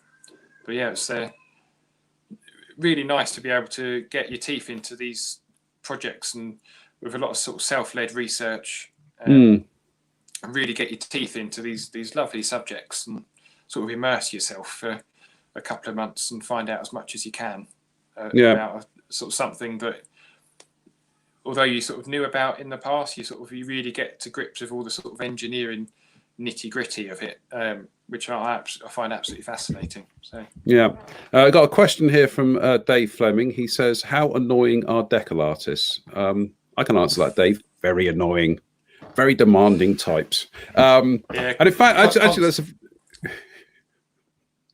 constant requests for engineering drawings when of all sort of parts that you hadn't even realised that needed a decal on, when for all the little stencils and placards and things. So we get there eventually.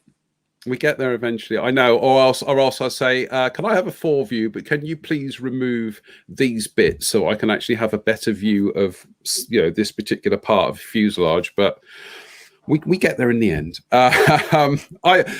Despite the fact that I always try and kind of smooth the waters by sending everybody a Christmas hamper. So it's kind of like buying loyalty and favors. That's me. I'm a complete mercenary. In fact, one of the things, Matt, I did want to let you kind of explain this, because this does I've noticed this quite a bit, and sometimes you get these kind of really weird comments on the Airfix Facebook page, and you get somebody who says, oh well, you say the problem is Airfix don't use modelers. How many people in the design department at the moment, Matt, are actually modelers? I mean, I would classify myself as a modeler. I mean, I've got some little buildings going on at the moment for the model railway that we're planning on building with my son, my daughter. So yeah, I'm certainly I've got a loft full of various model kits in different stages of being built. So we've got a guy called Paramjit, who you might know from various workbench posts. He's a very keen modeler. But certainly we've all got sort of an interest in aviation or military vehicles, and we've all built kits in the past, and certainly as part of the job we build all of the kits multiple times, as from an engineering point of view, which is quite useful, because even if some of the guys aren't such experienced modelers, it's still good to get feedback from someone who isn't an expert modeler and does find hasn't had as much sort of has to think about things a lot more, right? Whereas someone who's had a lot of experience might think, oh, we just need to adjust this here or do that, and they'll do that without even thinking about it. To have someone who's coming at it from a slightly different angle is actually really useful. So I think that answers the question, really, is spread the word, people. There are actually modelers working at Airfix. They're not all engineers who don't know how to open a kit box. They do actually have, and Simon, of course, who's one of the senior researchers, Simon Owen, modeler. So we got a question here. This is actually a very good question, because I have sympathies here. This is from, this is from Les Miller. He's written a book for us here. He says, "Hi, Matt, when will Airfix look at space properly? We are having the biggest space race since the 1960s, going back to the moon, then Mars, and all that's being released is old vehicles like the Saturn, the space shuttles.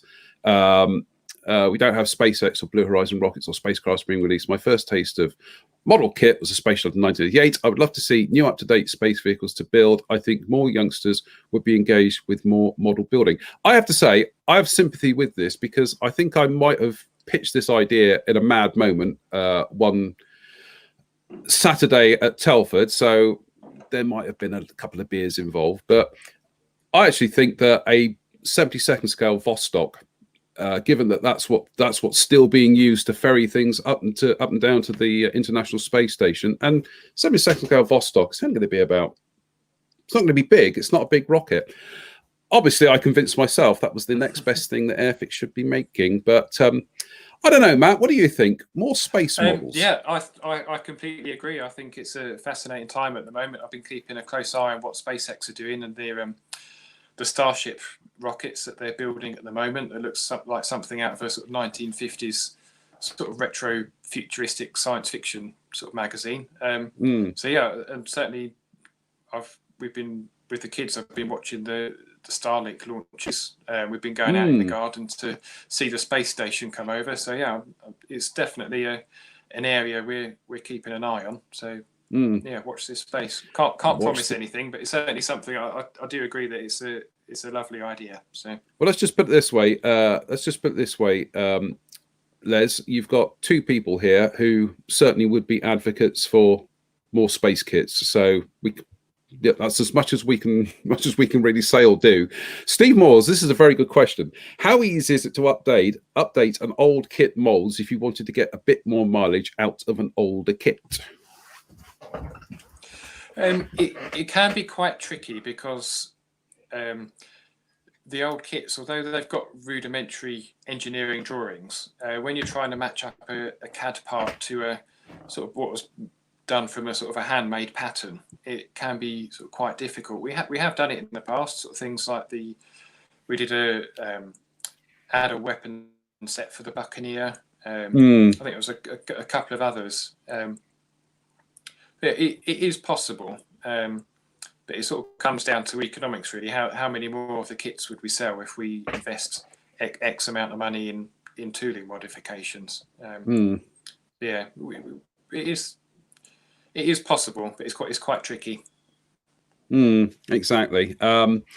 We have two similar questions here from Jen Wright, who says, "What was your favourite project so far, Matt?" And from Ben Brown, who says, "Which of the new Airfix kits are you most proud of?"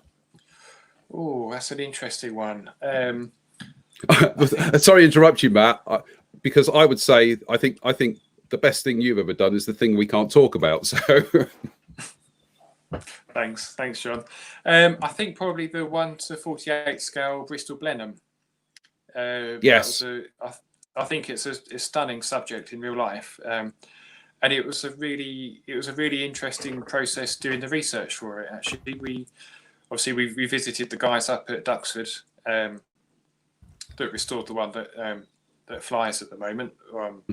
There's been sort of various different incarnations of that between. Because obviously they crashed it. It was involved in a few accidents, but the guys up there are so knowledgeable. Sort of John Mamain and I think Smudger Smith, I think his name is, the guy who looks after it. But we actually found the original Bristol engineering drawings in Finland, of all places,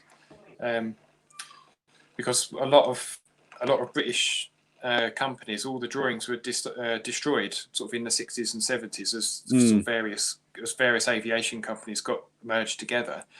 But because they built Blenheims under license in Finland, they'd kept all of the drawings that had been sent over during the war. So we were actually able to get copies of all those drawings, and then get them scanned in, sent back over, and use that to base the Airfix kit on. So I think there were issues. Process. Yeah, I think there were issues with some of the Blenheims or bits of Blenheims in this country, in that they had a bit of Bolingbroke components on them and things. Is that right? Yeah, I mean, a lot of these projects is when you go to museums is working out exactly what you're looking at. So like things like the Beaufort that's at Hendon is a sort of a combination of, I think, 3 different airframes that were sort of Australian built ones. So there's a lot of things in museums that aren't what they seem. And it's trying to decipher sort of in a short space of time, sort of really sort of big. Have to sort of, it's almost like the sort of is it Joan Joe 90 that has the sort of the brain implants. Yes. It's kind of like that. You sort of have to sort of do a deep dive on each project and sort of get yourself up to speed. So. Yes, I think we could all do with the big rat when it comes to these projects of sitting in a cage and being fed all the information we need and then popping out being instant expert. Talking of the Blenheim, there we go. That's Matt's 48 scale Blenheim. That's the one I built for the Airfix stand 2 years ago. I have to say, when I was building it, I was looking at the multi-part cowl for the engine and thinking, oh my word, how is this going to work? Do you know what? It clicked together. The whole kit clicked together. It's one of the most trouble-free 48 scale models I've ever made. And it's surprisingly kind of not as big as you think it's going to be in 48 scale. But it's just an absolute. I'm not kind of like being a crawler here because Matt's in front of me, but I've told this in private. It's just an absolutely beautiful kit. It really is. And Matt has also worked on the Beaufort, which will be coming out early next year. And I think people are going to be delighted with that because there are little detail touches and flourishes that are just going to make people go, ooh, that's nice. Yes, it's even got the L-Sand toilet in it in the Beaufort. Yeah, hear that, Svesta? Airfix put a toilet in their Beaufort. Didn't put one in your Hercules. So there we go. Although the Svesta Hercules is very nice. And it also means Airfix don't have to do a Hercules now, so they can concentrate on something else. Westland Whirlwind. Anyway, so let's have a look. We got a very good post here from Malcolm Charles. Malcolm, incidentally, is the guy who runs Models for Heroes. He says, hi, Matt. The quick builds are used at the DNRC as a nerve damage recovery activity, as they can be made again and again. They're excellent. And yeah, absolutely. Thanks for that. Really appreciate that. We've had a big project at the moment to update all the quick build range. So there's going to be a sort of a complete new range of those coming out. At the moment, actually, I think the Audi TT was the first one that came out. We've got various others that will be coming out very, very soon, actually. We've got the one to watch out for, I think, is the F35B. We're really pleased with that. We've got it's the first one we've done that's got moving parts on it, so you can pose all the doors open. You've got different undercarriage parts. The jet rotates at the back. So yeah, really looking forward to that one. Is that actually to a given scale, or is it just a free scale? It's a free scale. I think it's about 1:64. It's in that. It's between 72nd and 48th. It's kind of down to how big the parts are to fit in the box, but it's a nice size. Yeah. We also have a question here from Ben Brown. He says, has the success of the Vintage Classics range been a surprise? No, I think we do try to do a bit of sort of research with consumers as to what they're going to be interested in, and certainly the nostalgia market is very popular at the moment. So sort of going back to those sort of gorgeous sort of Roy Cross and box arts, and plus there's a lot of other artists as well. Actually, it's not just Roy Cross. But yeah, people love to see those lovely pictures on the boxes, and reintroducing some of the kits that haven't been seen for a very long time, or sort of have only been released for short periods is quite nice. So yeah, no, really pleased with how well it's doing. It's also a useful way of splitting the range up and differentiating, because the Vintage Classics range is for the vintage stuff, whereas the Airfix range, I mean, this is for the new tool stuff. And again, this was something. There was again bizarre Facebook comments. I'm going to write a book about them.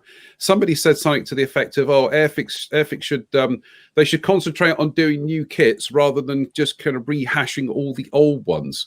And I thought, have you actually looked in an Airfix catalogue to see how much of the range, the actual kind of the actual proper Airfix range, is new tool compared to reissued stuff? I haven't done we'll have to at some stage in the next couple of weeks. We'll actually have to do the numbers, but I think since Hornby took over Airfix in 2006, I think there have been somewhere in the region of probably about anywhere between 125 and 150 brand new tool kits. Yeah, I'm sure it's over 100. Yeah, and you look at if you pick up the 2020 catalogue, the percentage of pre-Hornby kits, old kits in there, I think it's something like about 0.75% of the range. It's, you know, where people get this idea that some Airfix are still pumping out all these old kits from the 1970s, you know, you need to redo some of the older kits. That's what they've been doing. You know, yeah, we did go through a process of each year, sort of, as well as doing new subjects, is to look at what older subjects are still very popular, but where the molds are quite tired. So obvious things like the Lancaster Mark 1 Spitfire, B-17, they're all direct replacements. But one of the criticisms we had was people that were buying a nice shiny Airfix red box, and they'll get a brand new nice shiny new tool kit, and then they'll go back to their model shop the next week and they'll buy a nice shiny box and then find something that might be 50, 60 years old. So it's just quite a nice way of differentiating that and just making it a bit clearer to consumers what they're buying. No, I think it's a great, it's a great idea. Pete's Plastic Playground says, any more classics likely when we get back to normal? What was that? More vintage classics? Any more classics likely when we get back to normal? Yeah, certainly we've got a plans to sort of go back deeper into the tool bank and sort of find things that haven't been out for a long time. And all right. Well, in that case, then, Matt, if I can put in a personal request here on behalf of myself and Mr. Spencer Pollard, Esquire, and that is the 32nd scale Lee and Grant tanks. They have not been available for the best part of over 40 years. You'll probably only sell 2, but the 2 that you'll sell will be to 2 very, very grateful people. I actually think they do quite well because they're just, essentially they're kind of like large tanks that kids would gravitate to. I know they're not 35th scale, but yeah, there are a number. We put the Crusader, I think, and the 17-pounder gun. Yeah, we put those out. What was about 3 or 4 years ago now? Yeah. So I think we'll have to see how they went, but I certainly would like to see more. I mean, I could draw up a list of my wants of the classic ranges. Let's just have a look and see what other questions we have here. Let's have a quick look. That's a good one for Steve Moores. So what was Airfix's first 100% CAD kit? I think we. It's going to be one of the early ones. It's going to be something like either the 109, the Spitfire 9, or the. Well, I think some of the last Humbrol owned. Yes. Tools. So things like the Nimrod. Yes. The RNI, the Lifeboat, things like that were CAD designed, but not by us. The first projects that we did under Hornby was the Doctor Who. Yes. Range, so the TARDIS and the Daleks, and the Wallace and Gromit models. If you remember them. And then I think the aviation-wise, we were looking at the 48 scale Canberras. Were I think some of the first to be done at Hornby. Yes. I'm just thinking, because they would have been around about 2007. Yeah, yes, I think you're right. Yeah, they predate the Adam 2B artwork as well. Yeah, that was the. I know the name of the guy who did that artwork. But yeah, that was all 2007. You're right. The name of that guy's on the tip of my tongue. It's like stop the broadcast. I've got to try and remember who the who did it. Dave Coventry. Good evening, Dave. Dave says a ship, my kingdom for a new ship. Well, I think we all know what ship Dave's thinking about. Yeah, it's the same Dave Coventry that built the beautiful Queen Elizabeth aircraft carrier that we had on our stand last year. I think the answer to that, Dave, is just have to wait and see. You know, I think with a lot of these things, some of these things, it sometimes depends on how previous kits of a similar ilk have actually sold in the range. I think that's fair to say, Matt. Yeah, and certainly the HMS Illustrious was a fantastic seller and stayed in the range for a very long time. So, let's just see. I've got another couple of questions here. Chris Marston asks, why do not all planes come with pilots? These days we're trying to put pilots in all the aircraft. Pilots are awkward to deal with, and normally it's when it's a cockpit that's either ends up being quite small, or the pilot is in an unusual pose. So whether that's sort of too laid down or too upright. An issue is that pilots are very expensive to get sculpted because they have to be sculpted by hand, and then it's quite a difficult process to get that sculpt into a CNC cut mold. But certainly recently we've been able to sort of look at some different software and actually be able to adapt the existing pilots that we've got in our CAD system to sort of bend their legs into different poses, or sort of adjust the angle of their torso. Certainly we did have some pilots sculpted for things like the First World War fighters that we did about 3 or 4 years ago. So we do try for the new ones going forwards. We certainly try to put a crew in the kit. Yeah, tell us about the happy, smiley pilots that tend to appear in the instruction sheets. That was going back sort of 9 or 10 years. It was a little bit of an in-joke that was started by our brilliant technical illustrator, Richard, who's a fantastic artist in his own right, and he's had a fantastic career. He used to write workshop manuals for people like Ford.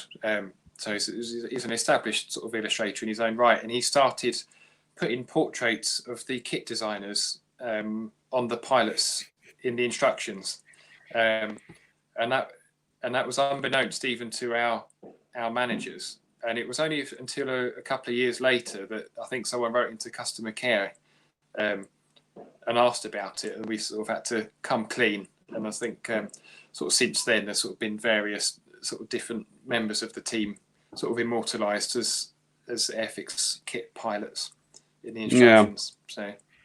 Yeah, well, I know a decal designer who's currently based in Somerset who's still trying to get himself onto the box art of anything. So, you know, we're going to work our way towards that. Actually, a question I was going to ask you, Matt, was something that Spencer and I discussed at lunchtime when we were looking at the big Italeri 32nd Scale Tornado, and that is that when it comes to the actual design process, is it a case that you have to justify every part that goes into a kit in terms of what it's there to do, its cost, everything? We always try to be as efficient as possible, I think, with the parts. So you sort of see some of the sort of 35th scale armour kits that have got sort of nearly 1,000 parts and all individual track links and things like that, and it gets a bit much. But certainly we have a sort of a projection of what sort of budget we can sort of spend on the tooling, and we sort of we try to sort of get in below that, and sometimes we sort of the quotes will come in too high, and we sort of have to sort of engineer some of the parts out. But yeah, it's kind of an organic process, and normally sort of things to, as long as we've got sort of enough weapons to fill all the pylons, sort of we've got sort of various options to cover all of the decal schemes we want to do. Normally we're quite flexible on sort of parts count. It's not really a case that a sort of a certain number of cavities will cost a certain amount of money. There's sort of other factors in play, sort of like how big bolsters of the mould are going to be, what size injection moulding machine it will end up being made on, sort of surface finishes. So things like if you've got lots of rivets and the sort of the textures that are on the 24th scale kits, obviously they take a lot more machining time. So that sort of eats into your budget as well. So it's quite a hard one to define, really.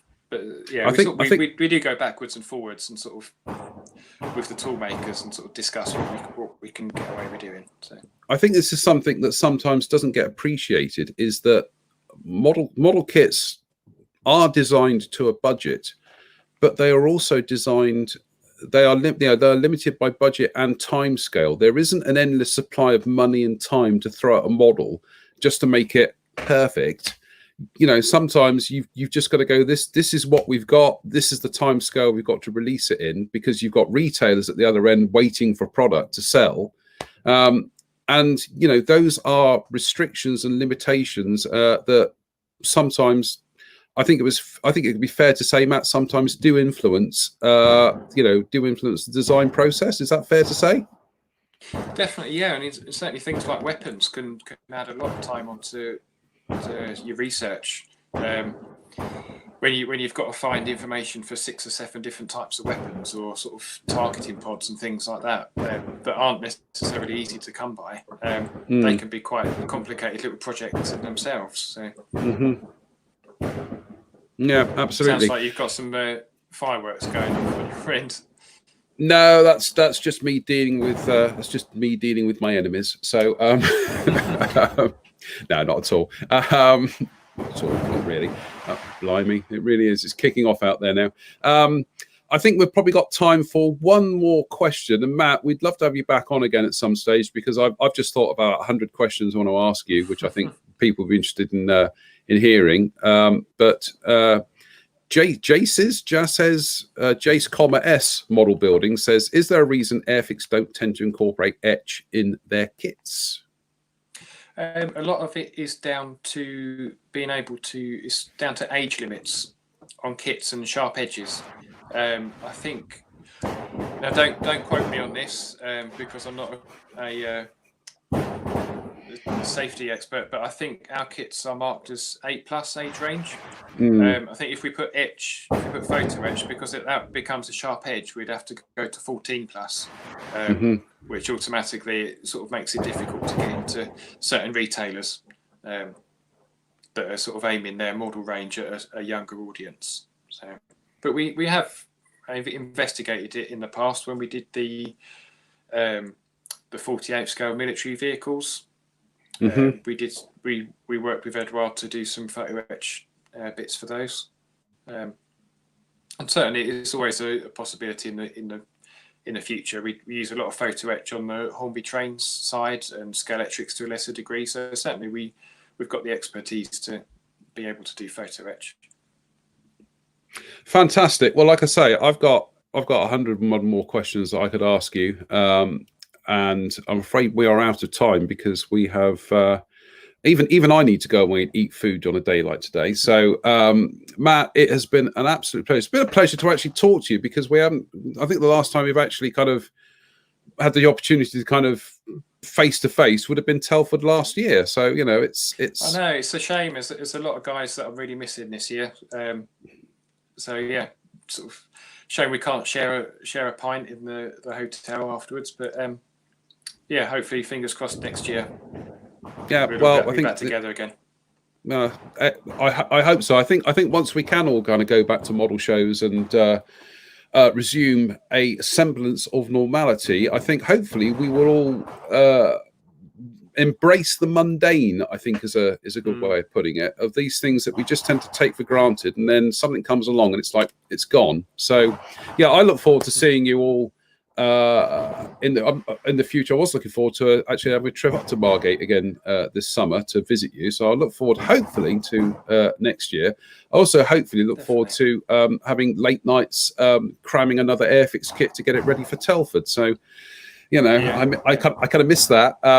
Actually, one of the things we are hoping to do at some stage, perhaps in the new year, is that we'd like to do another live show like this, but another live day, but just a day. And what we're hoping to actually do is do a live day of just purely Airfix builds. So we'll assemble some of the team together, and we might do a live demo of building a quick build, a vintage classic, and a brand new kit. So hopefully, with a bit of luck, we'll coordinate with the guys at Hornby to try and get that done in the new year. But yeah, absolutely. But Matt, I'm sorry we're very short of time tonight, and I know you've got duties to fatherly duties to attend to. So yeah, so I just want to say, my little boy Finn he's not feeling very well today. He's upstairs, but he's been watching the show. So hi Finn upstairs, and hello Finn upstairs. He's been doing a bit of modelling as well. He's made his little 1 to 1,000 scale Titanic, and we've been working our way through some other model kits. So yeah, he's certainly a future modeler for one of our community. So the future is secure. Oh, I can go and have my next cup of tea, safe in that knowledge now. Matt, it has been a real pleasure talking to you tonight, and I'll obviously talk to you whenever during the week and whatever on, in the boring old day job. But it's just nice to kind of chat to you about, kind of modeling and stuff, and it's great. And like I say, we'll have you back on again if you'd like to come back on, and we've got plenty to chat about. So yeah, we'll do one of the midweek shows. That absolutely brilliant. Matt, thanks very much.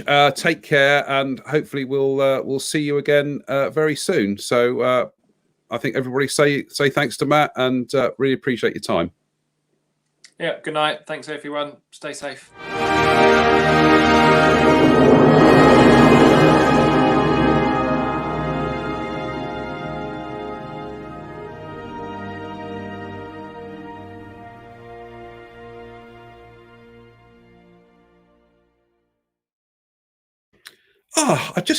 I could have spent a good hour and a half talking to Chris. I could have spent a good hour and a half talking to Matt as well. So hey ho, we're learning how to time things, because like I say, this has been a big experiment today. A big experiment that felt like it was going horribly wrong first thing in the morning. But like I say, I don't think anybody's ever really attempted to do a big day's worth of live streaming, hooking up to other modelers and whatnot. So it's been one big experiment, but we've got to the end of day one, and it's kind of worked-ish. Well, it's worked. I think it's worked. So it's giving us ideas to do for our next one, and how we can kind of run another live day in the future, how to do this. But as ever, I am really grateful to everybody who's taken part today, to Drew for kicking off this morning, to Jen, to Ivan, and to Spencer for coming in and doing the tornado review. Sorry we couldn't do Spencer's demo, but we are doing a demo.